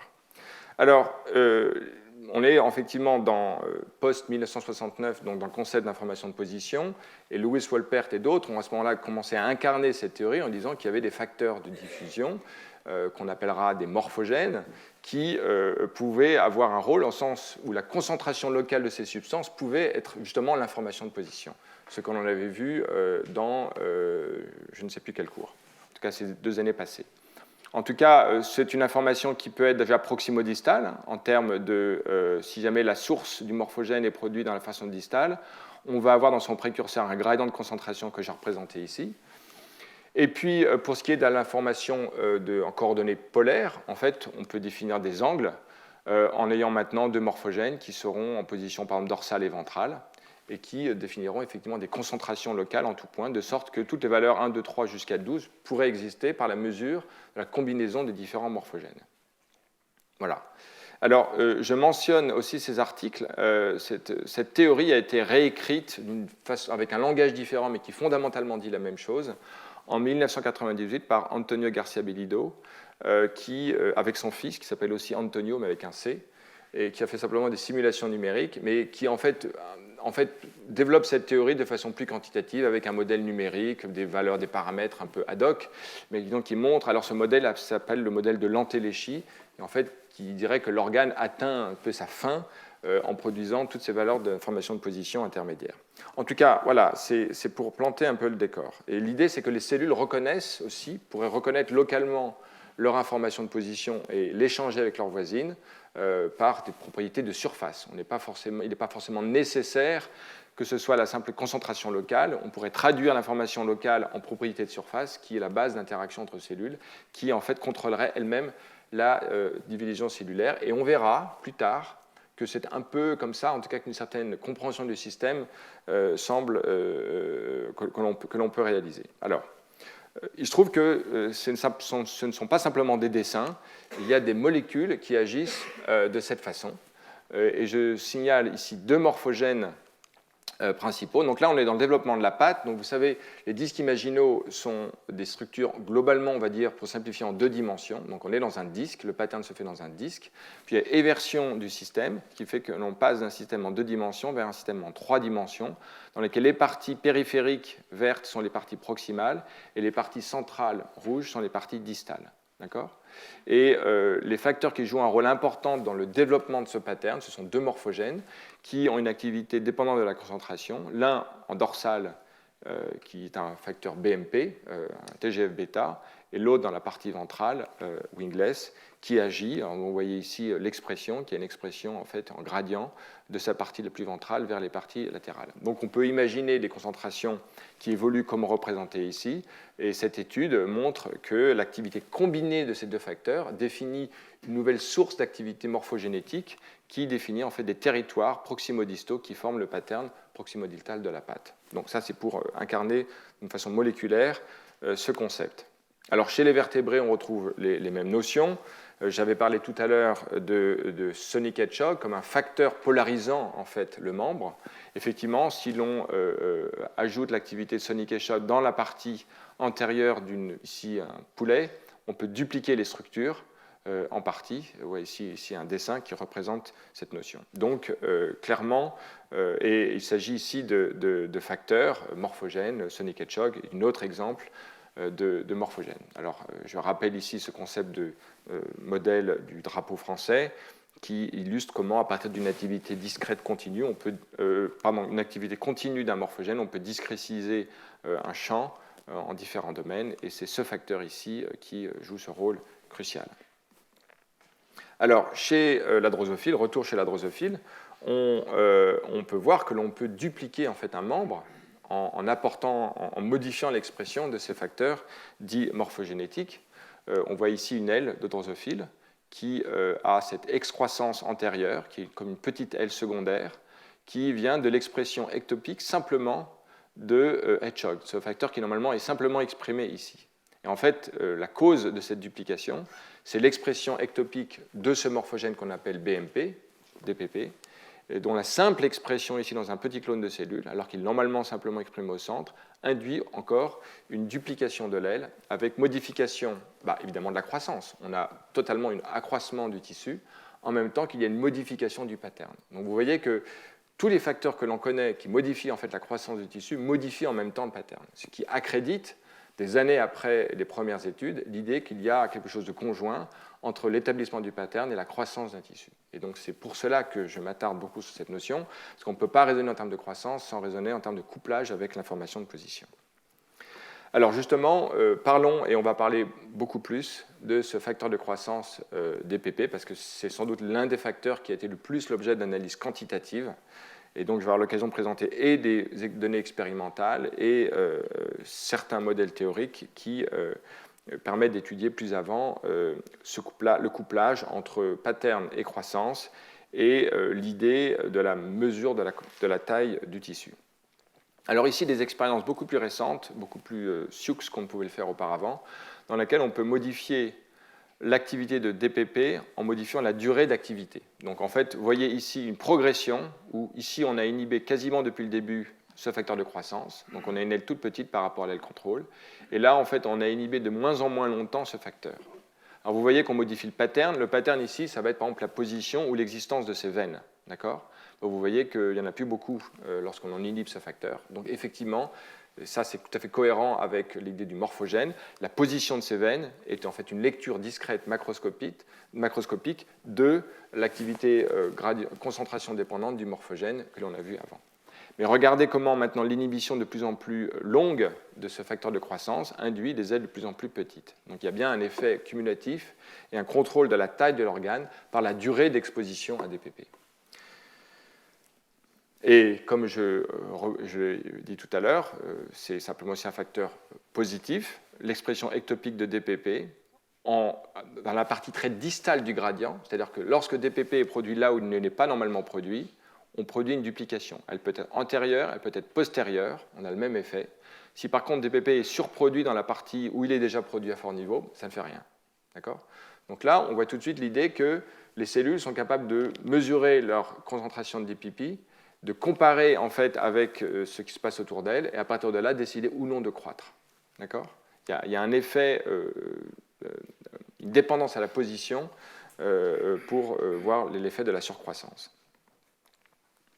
Alors, déjà, voyons l'idée que ce facteur DPP est effectivement un effet quantitatif, concentration dépendante.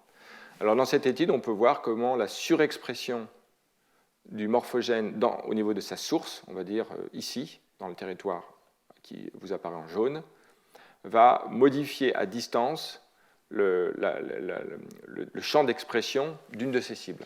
Donc vous savez, le morphogène, on a un gradient de décroissance, on le verra après, et l'idée c'est qu'il y a des seuils d'activation de ces cibles transcriptionnelles, et au-delà d'une certaine concentration, le gène cible est exprimé. Et vous voyez, dans les conditions sauvages, la frontière est à une quinzaine de cellules de la source, et quand on surexprime DPP à sa source, eh ben, on double quasiment le champ d'expression d'une des cibles. C'est donc qu'on a modifié, le suppose-t-on, et c'est effectivement le cas, la distribution du morphogène à partir de sa source, et donc il y a un effet quantitatif. Alors on peut voir aussi le fait que c'est aussi corrélé à un aspect temporel, ce n'est pas simplement la concentration, mais également un effet temporel. Si on veut voir l'expression en des domaines différents, donc en bleu, on aura la distribution hypothétique du morphogène, et en vert et rouge, l'expression des cibles, qui sont exprimées soit au-delà d'un seuil faible ou d'un seuil plus élevé, en vert. Donc, dans les conditions matures, on a effectivement l'expression dans 2 domaines différents qui donnent ce type de motif. Donc, ça, c'est une expression ectopique. Mais pour avoir cette expression ectopique avec des domaines différents, il faut attendre un certain temps. Donc, ce n'est pas simplement un aspect spatial, la concentration, mais également un aspect temporel. C'est un thème très général et on va revenir sur cet aspect temporel dans l'activité du morphogène tout à l'heure.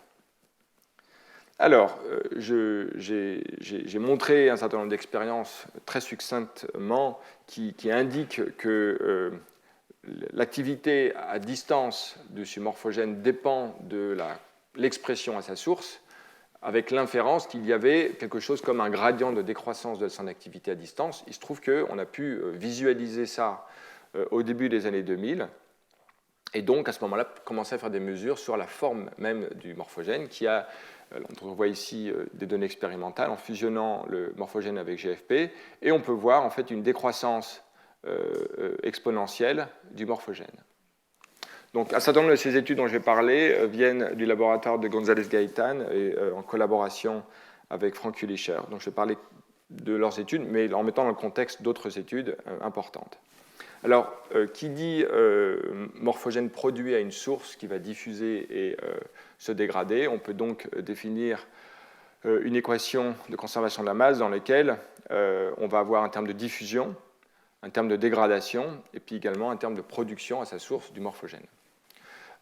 Donc la solution à l'état stationnaire de ce morphogène est effectivement quelque chose qui a une décroissance exponentielle avec une longueur caractéristique lambda qui va dépendre du coefficient de diffusion divisé par le terme de dégradation.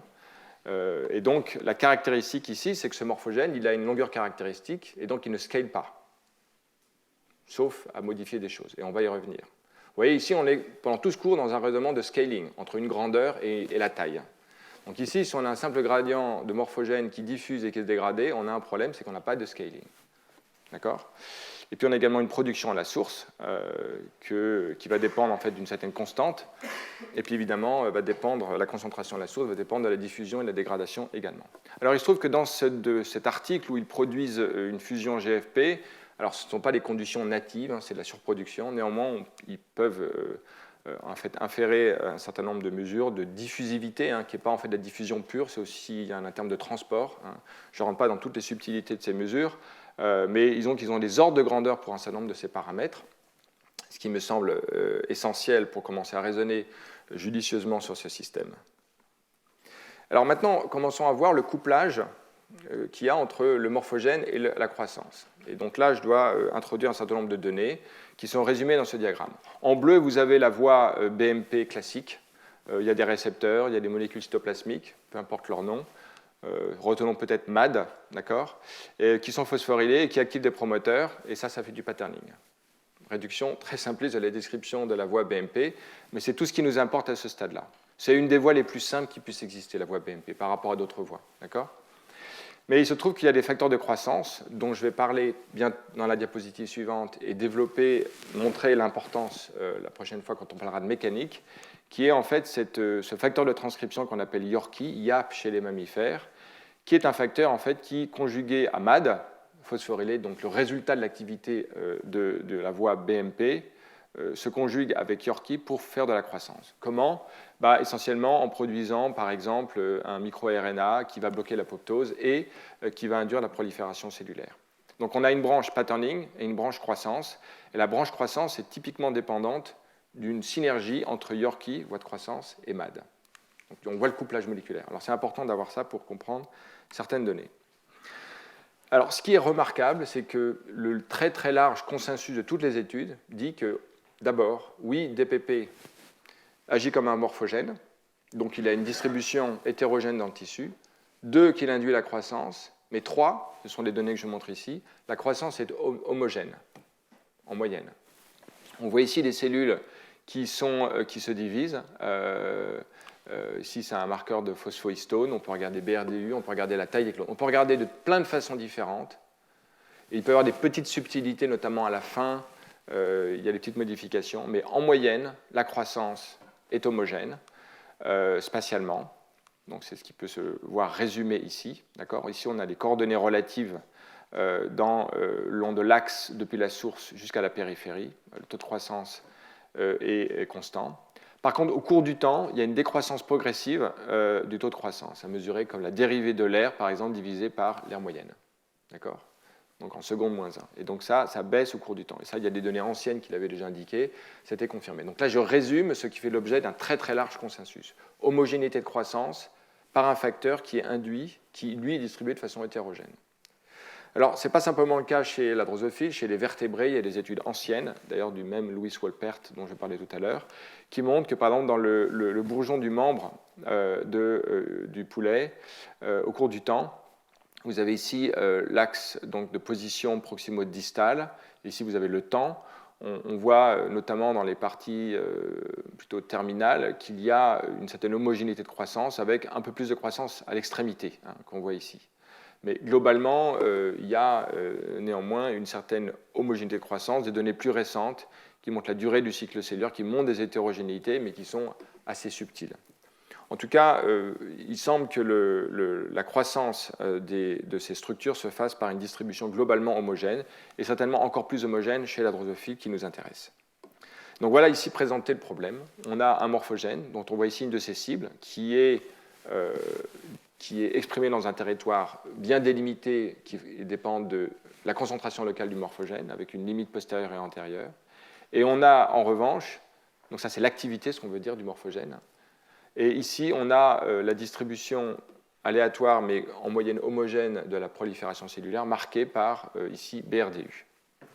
Et donc, on va devoir s'intéresser à comment expliquer en fait, le lien entre ces deux données apparemment contradictoires. Alors, en raisonnant de façon très simple, pour commencer, on peut voir que si jamais effectivement on a un gradient qui se décrit de façon comme une décroissance exponentielle, effectivement, on ne s'attend pas à une croissance homogène si jamais il y a une lecture directe de la concentration locale en termes de croissance.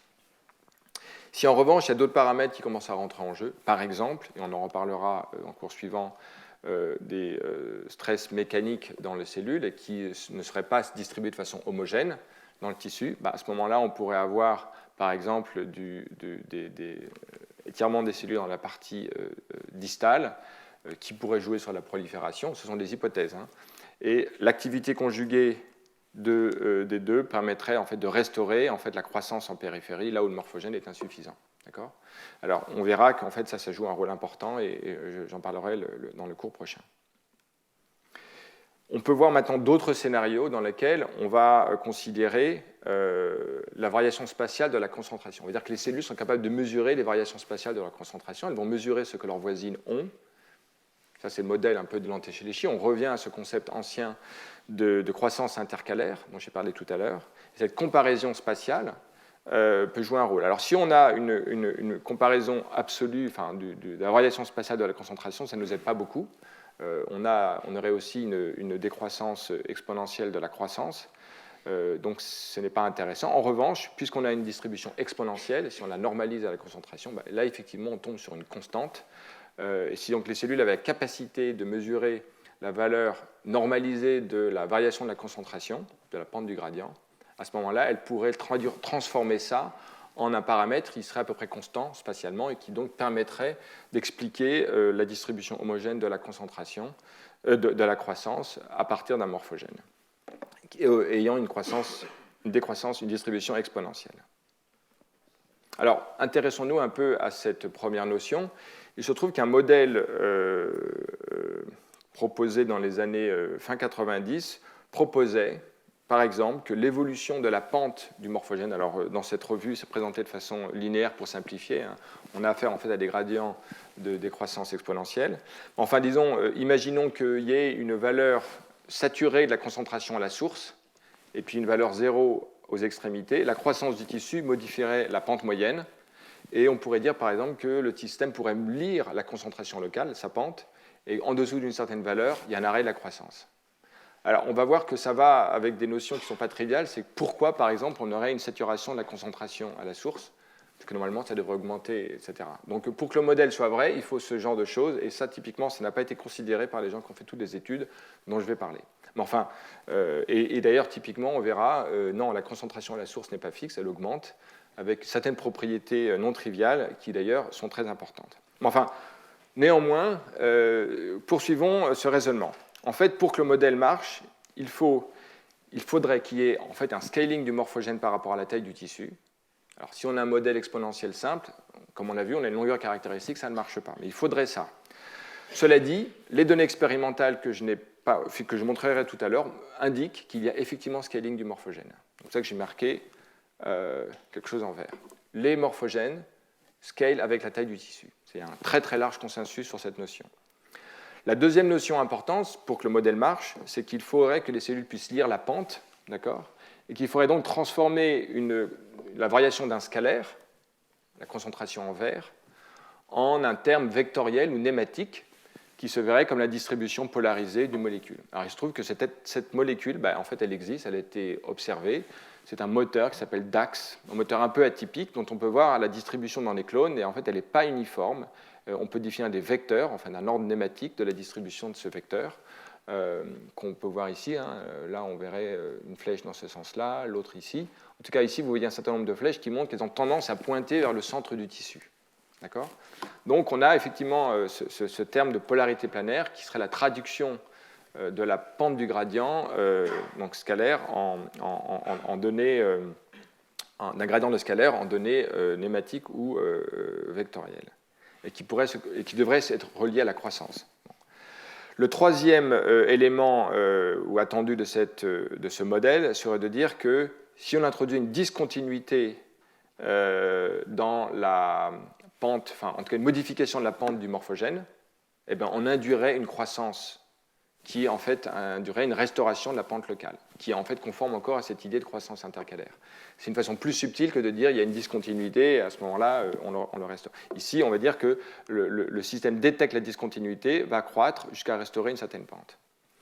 Et la quatrième attendue, c'est de dire que si on exprimait uniformément d'IPP pour modifier sa pente, eh bien, on aurait un arrêt de croissance. Alors, on peut introduire une discontinuité dans les valeurs scalaires du morphogène, par exemple en exprimant un clone qui sature, on va dire, l'activité du morphogène parce qu'il va exprimer un récepteur constitutif. Donc là, on a un très très fort niveau du morphogène, et vous voyez qu'en regardant BRDU, c'est-à-dire vecteur de prolifération, eh bien, il y a une induction non autonome, c'est-à-dire en périphérie de la croissance. Ce qui veut dire que les cellules répondent à cette modification locale de l'activité du morphogène en faisant de la surcroissance.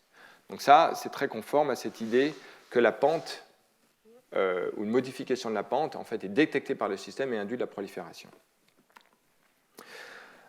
Pour ce qui est maintenant de cette question de l'importance de la pente du morphogène, les données sont un peu contradictoires.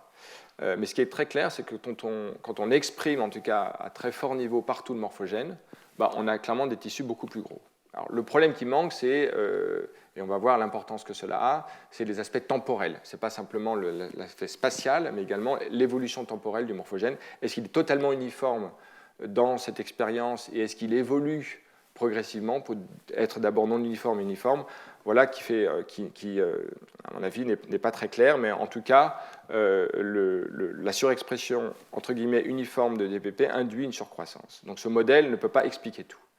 Alors, concernant la croissance par la voie hypo, dont j'ai parlé, qui est le cofacteur de DPP, on a ici les données synthétiques qui montrent que cette kinase en fait, induit une surcroissance, un clone de cellule induit une quasi-tumeur, que en fait, cette kinase va phosphoryler une autre kinase qui va également inhiber Yorkie, et qu'en fait on a un système qui est assez simple et qui est conservé chez les vertébrés, qui comprend en gros ces trois facteurs, et la translocation dans le noyau de Yorkie, YAP chez les vertébrés, induit de la surcroissance. Et vous avez ici ces données assez saisissantes chez la souris, dans laquelle la surexpression de YAP induit ici un foie beaucoup plus gros.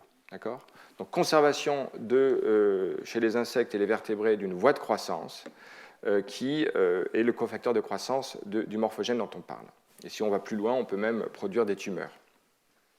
Alors il se trouve que cette voie très conservée, elle reçoit des inputs multiples de polarité cellulaire mécanique, on verra la semaine prochaine, et en rouge et bleu de facteurs de croissance, les fameux morphogènes dont on parle. Donc en fait, c'est pour ça que je me devais de parler de cette voie, c'est qu'effectivement, ces facteurs de patterning offrent des moyens de contrôle sur la voie Yorkie de croissance chez les vertébrés à droite, comme chez la drosophile à gauche, en régulant... Non, je ne veux pas éteindre mon ordinateur. Je ne sais pas ce qui se passe. Voilà.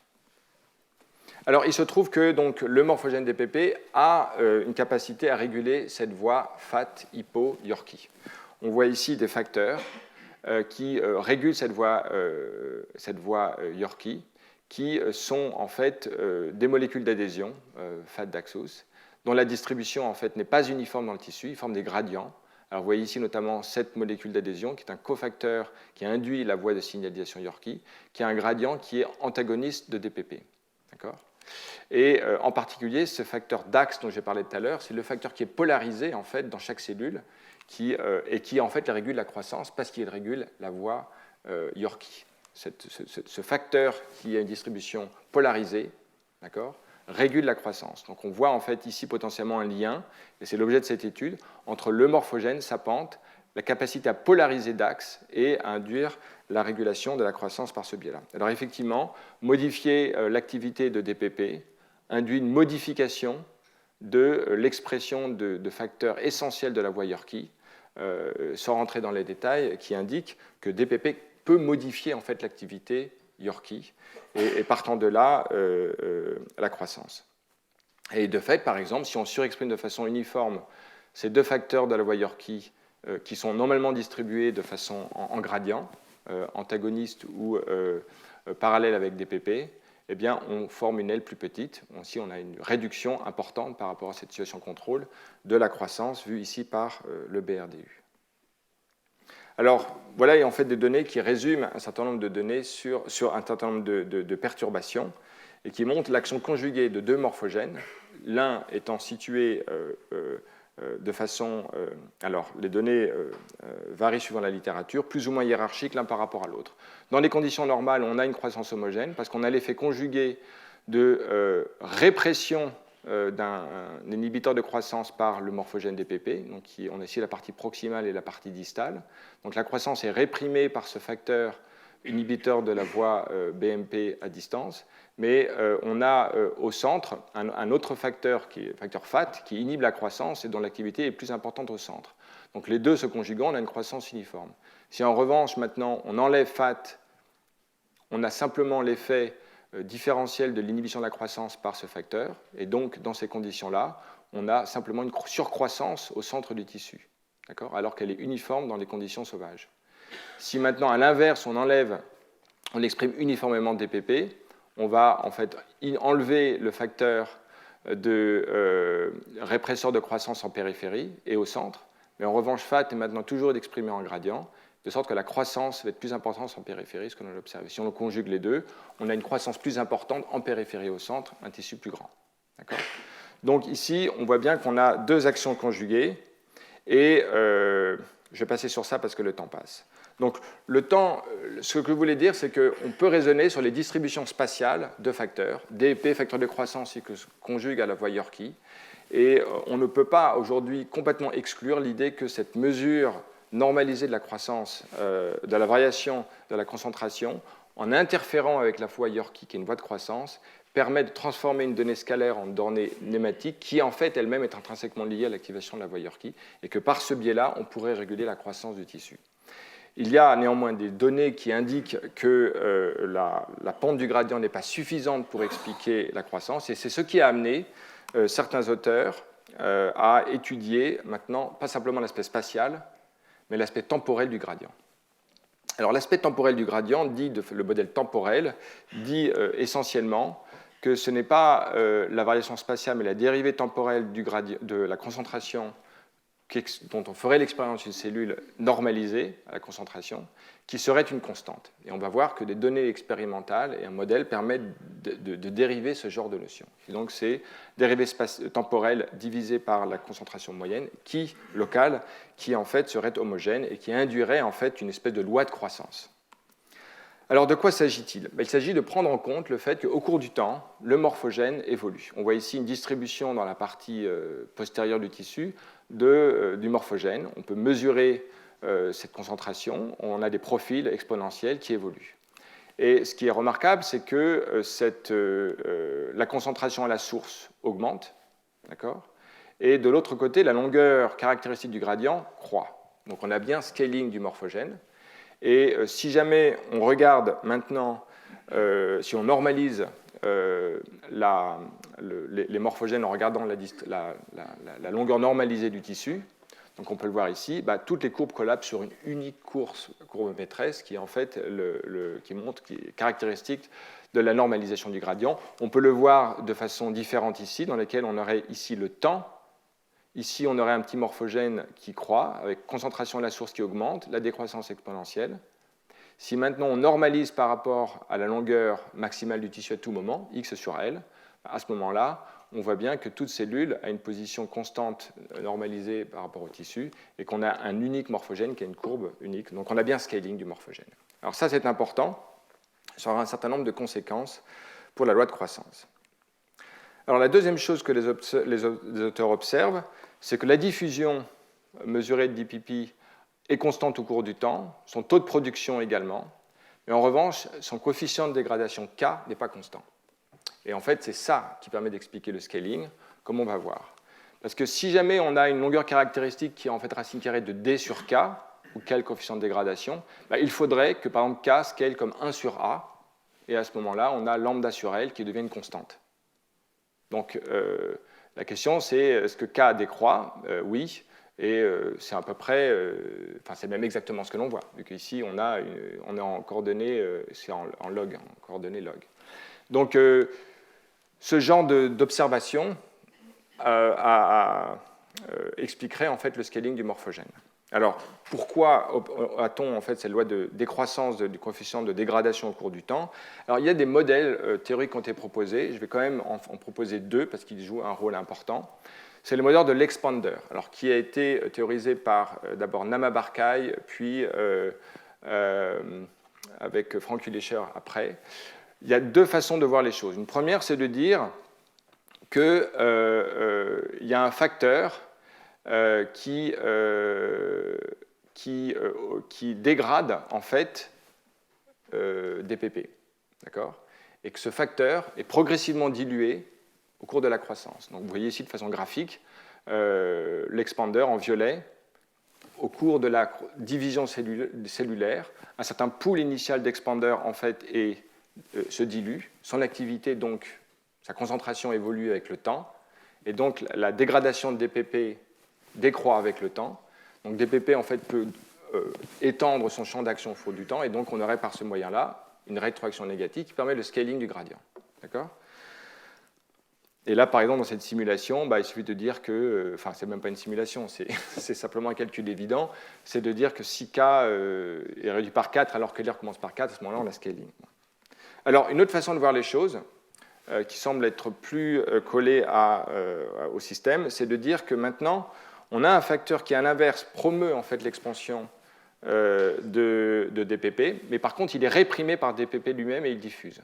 Donc, en fait, on a ce facteur qui est au début partout, puis en fait, il va être réprimé par dPP, donc il va être simplement produit en périphérie, puis il va diffuser, et il va permettre l'accroissement du morphogène. Alors, voyons dans cet article de Nama Barkay comment les choses sont présentées. On a un morphogène qui diffuse et se dégrade, on a un expander qui diffuse, se dégrade, et puis qui a une répression non linéaire par le morphogène. Ici, on a la concentration seuil, en dessous de laquelle, d'accord, le morphogène ne peut plus réprimer l'expander, et donc il est induit. Donc si l'on commence par cette configuration, on a un morphogène qui a une décroissance exponentielle, on est sous la concentration seuil montrée en pointillé, l'expander est exprimé là, il va donc être produit, mais il diffuse, d'accord, donc il va avoir une distribution de cet expander qui suit cette représentation en rouge, donc de la protéine. Et comme il réduit la dégradation de dPP, dPP en fait va pouvoir s'étendre plus jusqu'à atteindre la partie terminale du système, augmenter sa concentration, passer au-dessus de la concentration seuil T rep. À ce moment-là, l'expander ne peut plus exprimer, d'accord, et donc le système s'arrête. Donc il y a une espèce d'ajustement permanent dans cette configuration-là. Donc voilà en fait cette rétroaction qui pourrait expliquer également le scaling du système. Alors c'est intéressant parce que tout à l'heure je parlais de contrôleur intégral. En fait c'est un système, si on y réfléchit bien, qui fonctionne comme un contrôleur intégral. En fait ce qui va être comparé, ça va être à tout moment la distribution de l'expander par rapport à une distribution de référence dans laquelle le gradient scale. D'accord ? Et en fait, tout désaccord entre les deux, intégré au cours du temps, va induire une correction du système par la modification de la forme du gradient. Alors, il se trouve que ça, ce sont des papiers théoriques qui ont précédé des expériences. C'est assez rare, en tout cas en développement, dans lesquels on peut voir maintenant un facteur exprimé en fait en périphérie du gradient. On voit ici au vert le champ d'action du morphogène. Cet expander, en fait, candidat expander qu'on appelle pentagone, est exprimé en partie périphérique. Et quand on réprime l'activité de DPP, tout d'un coup, l'expander est produit. En tout cas, pentagone est produit ici. Et ce qui est plus intéressant maintenant, c'est que quand on perturbe l'activité ou l'expression de cet expander, on modifie le scaling du gradient. En particulier ici, dans un mutant, on a une évolution du gradient contrôle en noir vers un gradient en rouge, qui est beaucoup plus raide. Et quand on surexprime pentagone, on a l'inverse, c'est-à-dire un étalement du gradient. Donc on modifie le scaling du gradient, et quand on regarde les ailes qui ressortent de cette perturbation génétique, on voit pas simplement une modification de la taille, mais quand on regarde les aires relatives de structure à différentes distances, on voit en fait que leur taille relative en fait, évolue, concordant avec l'idée d'une modification du scaling. Si on a parfait scaling, tout est plus petit et tout est en fait décroît ou croît de façon proportionnelle, ce qui n'est pas le cas dans cette perturbation. Donc il semble que pentagone est exprimé comme et se comporte fonctionnellement comme ce que l'on attend en fait du modèle d'expander sous sa deuxième version, en fait d'un facteur réprimé par DPP qui en fait promeut sa stabilité. Alors, ceci permet d'expliquer potentiellement cette propriété non triviale de scaling du morphogène par rapport à la taille du tissu. Seconde propriété, c'est donc que la croissance est uniforme. Alors, je l'ai déjà dit, je m'arrête pas plus longtemps. Prenons l'idée que le gradient est normalisé, ce qui veut dire que la position de toute cellule dans le gradient est un invariant au cours du temps. La position normalisée de chaque cellule est un invariant au cours du temps parce que la croissance est homogène. Alors, la troisième propriété qui est le point de départ de cette étude, c'est l'observation non expliquée à ce stade d'une loi de puissance qui relie la concentration du morphogène à sa source et la taille du tissu. Alors, acceptons ça à ce stade comme un mystère, une observation phénoménologique, avec un coefficient bêta qui relie les deux. Alors, si on part de cette observation-là, on voit directement dériver que la variation temporelle de la concentration... Alors, pardon, c'est à la source, et comme le gradient scale, c'est vrai pour toute cellule dans le champ. Toute cellule dans le champ va suivre cette loi. Maintenant, à partir de là, de façon directe, on en déduit que la variation temporelle de la concentration du morphogène en tout point du champ divisé par la concentration locale, d'accord, est directement proportionnelle à la variation temporelle de l'air divisé par l'air, c'est-à-dire le taux de croissance, modulo bêta, qui est le coefficient, l'exposant en fait de cette loi de puissance. Donc on a C dot sur C qui est égal à bêta G, où G est le taux de croissance. D'accord ? Ou en d'autres termes, que le taux de croissance est égal à 1 sur bêta et cette dérivée temporelle. Alors on peut avoir un autre paramètre qui relie les deux et qui prend en compte ce qui se passe au cours d'un cycle cellulaire.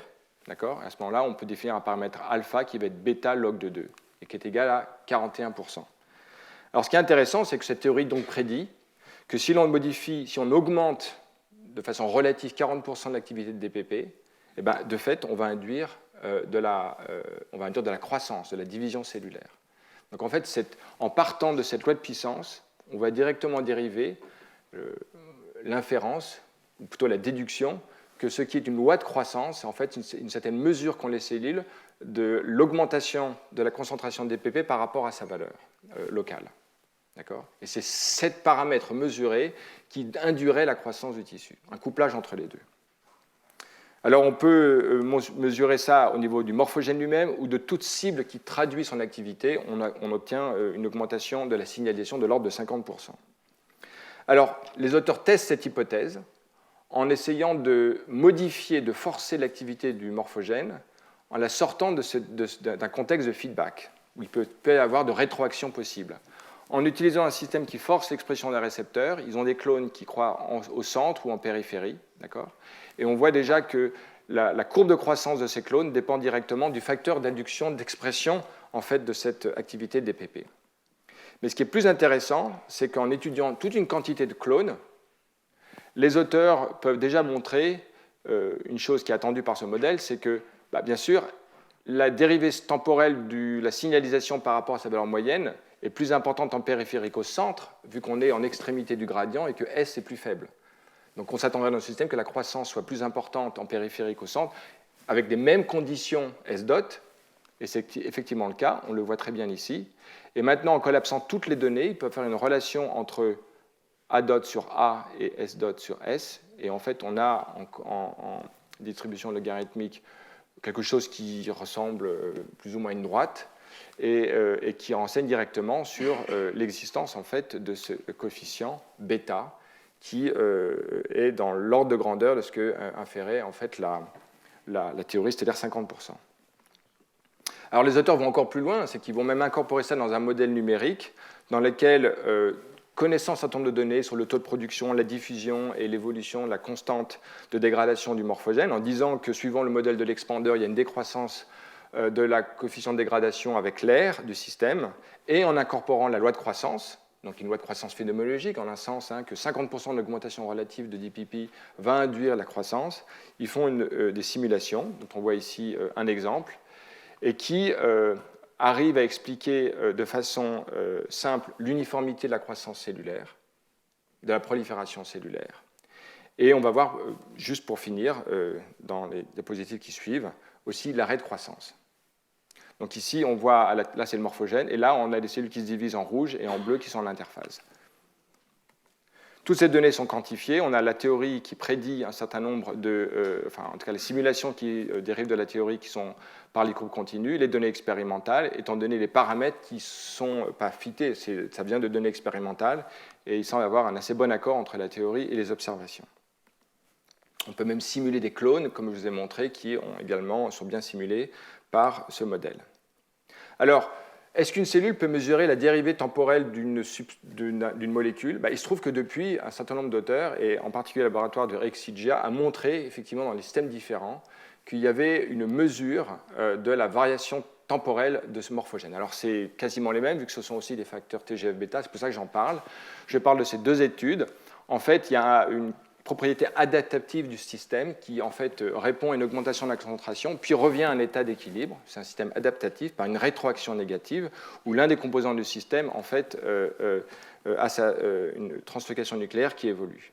Et ce qui est intéressant, c'est que dans ce contexte de morphogène, quand on a un morphogène, on sait que la variation temporelle du morphogène en fait évolue et d'autant plus faible qu'on est à distance de la source. D'accord ? Ce que l'on voit ici. Si maintenant la cellule a une capacité de lire cette concentration temporelle, cette variation temporelle de la concentration dans un contexte adaptatif, en fait, elle peut transformer ça en fait en des réponses différentes, des temps de réponse différentes que l'on voit directement traduits dans un système adaptatif. Donc en fait, ici, on a un modèle expérimental et théorique qui montre que les cellules semblent capables de mesurer C dot, DC sur DT. Alors, ce n'est pas exactement tout ce qu'il faut pour mesurer, pour répondre au modèle de González Gaitán et Jülicher, mais néanmoins, parce que c'est C dot sur C, mais néanmoins, cette idée n'est pas du tout d'idée que les cellules mesurent une variation temporelle d'une substance, est en fait propre à beaucoup de systèmes adaptatifs, et en particulier dans ce système TGF-bêta. Voilà, donc on arrive vraiment à la toute fin. Je suis désolé de vous attarder un peu plus, mais il faut que j'aille au terme de ce raisonnement. Il y a eu des remises en question et beaucoup de débats, je ne vous le cache pas, sur ces différentes théories. Je vous ai demandé des théories sur un modèle spatial, en montrant ce qui supportait en fait ce modèle et ce qui contrevenait un peu à une vision simple, en tout cas englobant de ce modèle. Je vous ai montré après un autre modèle qui est un modèle temporel. Il y a des gens même qui disent aujourd'hui qu'en fait, on n'a pas besoin du tout de morphogène parce qu'on peut modifier complètement la distribution et on a en fait une croissance normale. En fait, à bien regarder, et je n'ai pas le temps d'aller dans les détails, il y a beaucoup d'approximations dans ces différents arguments. Moi, je pense que ce qui n'a pas été fait, c'est une mesure précise, spatiale et temporelle du morphogène à tout moment, dans toutes les perturbations. Et moi, il me semble, au terme de toutes ces analyses que je regarde avec une certaine distance, mais vraiment avec attention, c'est qu'au terme d'une analyse rigoureuse des distributions spatiales et temporelles qu'on pourra vraiment voir les contributions des deux. Et je pense que les deux jouent un rôle important. Et en particulier, voilà, dans toutes ces perturbations, dont la conséquence était de conclure qu'on n'a pas besoin de morphogène pour la croissance, je pense que c'est une approximation qu'en fait, même dans des conditions où on a théoriquement du DPP partout, et bien en fait, on a des variations spatiales de la réponse, sans parler des variations possibles temporelles. Voilà. Donc, je finis avec un papier théorique, qui est le papier le plus récent de Frank Willischer, qui me paraît extrêmement intéressant. Alors, en fait, il reprend en fait, le modèle de la variation temporelle du morphogène, mais en le voyant sous un autre angle. Disons que... alors, oui, ce modèle est le suivant. Parce que maintenant, on s'intéresse pas simplement à l'homogénéité de la croissance, mais à l'arrêt de la croissance.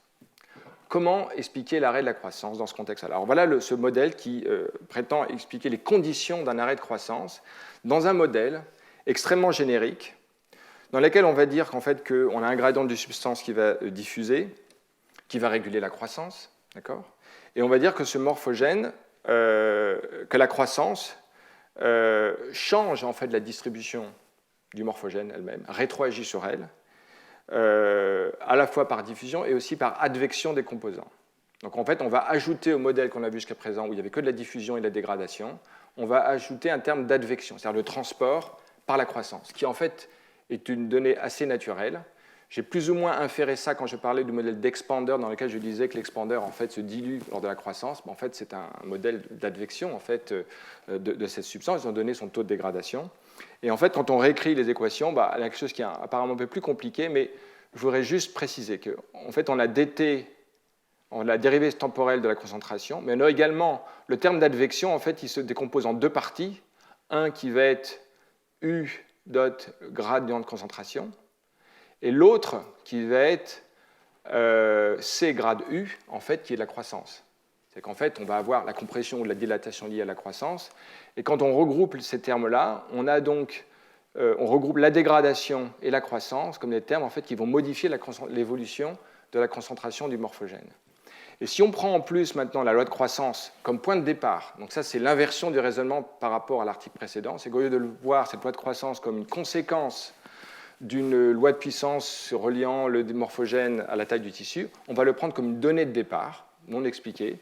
Et cette loi de croissance, dans laquelle on dit que la croissance est liée à l'évolution temporelle de la concentration modulo un facteur bêta, et qu'on réécrit cette équation, on a quelque chose qui est beaucoup plus simple, dans lequel on a un terme de diffusion, qui est en compétition avec un terme en fait, généralisé de dégradation, dans lequel on a la dégradation proprement dite, un facteur d'advection qui est lié en fait, tout simplement au fait que la croissance va modifier le morphogène, mais on a également un terme de couplage, en fait, qui est un feedback négatif dans lequel le terme bêta en fait, rentre en compte. Et c'est donc les valeurs relatives de K dégradation et de bêta qui vont définir les conditions d'arrêt de la croissance ou non dans les solutions de cette équation. Alors, je ne vais pas rentrer dans les détails, vous avez la référence, mais les auteurs en dérivent deux conclusions. La première, c'est qu'étant donné ces données de départ, on voit une interdépendance directe entre homogénéité de croissance et scaling du morphogène. Donc là, en fait, ça s'est dérivé en fait, de cette théorie, et non pas quelque chose pris comme un point de départ. Et la deuxième chose, c'est que l'arrêt de la croissance, dépend du paramètre K et du paramètre bêta. Il faut lire l'article pour comprendre pourquoi. Et on peut dériver une longueur asymptotique, la taille du tissu, qui va dépendre justement de ces facteurs. Et en particulier, on peut voir que le système a un comportement critique. On peut calculer une valeur critique du coefficient bêta, de couplage entre croissance et évolution de la concentration de DPP. Et si le système était exactement cette valeur critique, en fait, la croissance ne peut pas être exactement homogène. D'accord ? Mais si en revanche, on est en dehors de cette valeur de cette valeur critique du coefficient bêta, quand on a de la dégradation, K non nul, à ce moment-là, une décroissance exponentielle de la croissance, on a un arrêt de la croissance. Donc en tout cas, je voulais finir par cet article pour que ceux qui sont intéressés puissent aller approfondir et voir comment en fait, l'arrêt de la croissance peut se dériver d'un modèle assez général, mais qui part quand même d'une donnée non expliquée, et qui reste pour moi très mystérieuse, qui est faite cette loi de croissance qui ne s'explique pas. Donc ce qui est intéressant, c'est que cet article utilise ça comme point de départ, en dérive des choses comme l'arrêt de croissance, alors que l'autre article partait de données phénoménologiques, alors en partie non expliquées, et en dérivait en l'arrêt de croissance. Alors c'est une inversion du raisonnement, mais qui me semble néanmoins intéressante à creuser. Voilà. Donc, puisqu'on parlait de morphogènes, mon premier cours, j'avais parlé des becs d'oiseaux. Bah oui, les morphogènes jouent un rôle important. L'évolution spatio-temporelle des morphogènes peuvent expliquer l'arrêt de croissance d'une structure et donc la forme d'un bec. Je résume. Donc, à propos des mécanismes d'arrêt de croissance, on a vu rapidement un raisonnement sur la comparaison entre offre et demande énergétique comme un élément qui pourrait en fait permettre de mesurer la taille du tissu, en tout cas arrêter sa croissance à un stade donné par incapacité d'apporter suffisamment d'énergie pour soutenir la croissance de l'organe qui a augmenté en taille. Donc là, il y a un scaling qui est dépendant en fait de ce désaccord entre offre et demande. Mais l'autre argument qui concerne maintenant le lien entre pattern et croissance nous a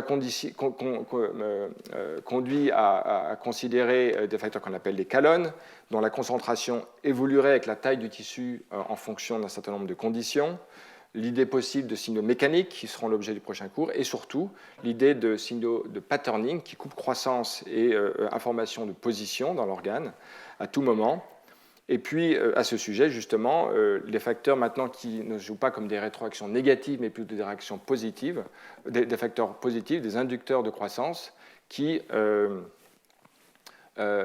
sont donc ces morphogènes. Et on a vu deux modèles différents, deux modes de raisonnement, l'un qui est un modèle spatial, l'autre un modèle temporel. Et on a vu que dans chacun de ces modèles, l'idée de scaler le morphogène à la taille du tissu impliquait déjà des rétroactions négatives. Donc on voit en fait qu'à tout niveau, en fait, on a besoin de rétroaction négative pour scaler en fait une grandeur, que ce soit le patterning et la taille du tissu. Et on continuera dans ce type de raisonnement la semaine prochaine lorsqu'on verra les paramètres mécaniques qui jouent un rôle dans la croissance d'un tissu. Voilà, je vous remercie. Avec encore en tâche de fond ces deux modèles, un modèle programmé dans lequel on va fine-tuner les paramètres, ou un modèle auto-organisé où par feedback, en fait, le système est capable d'atteindre sa taille finale. Je vous remercie.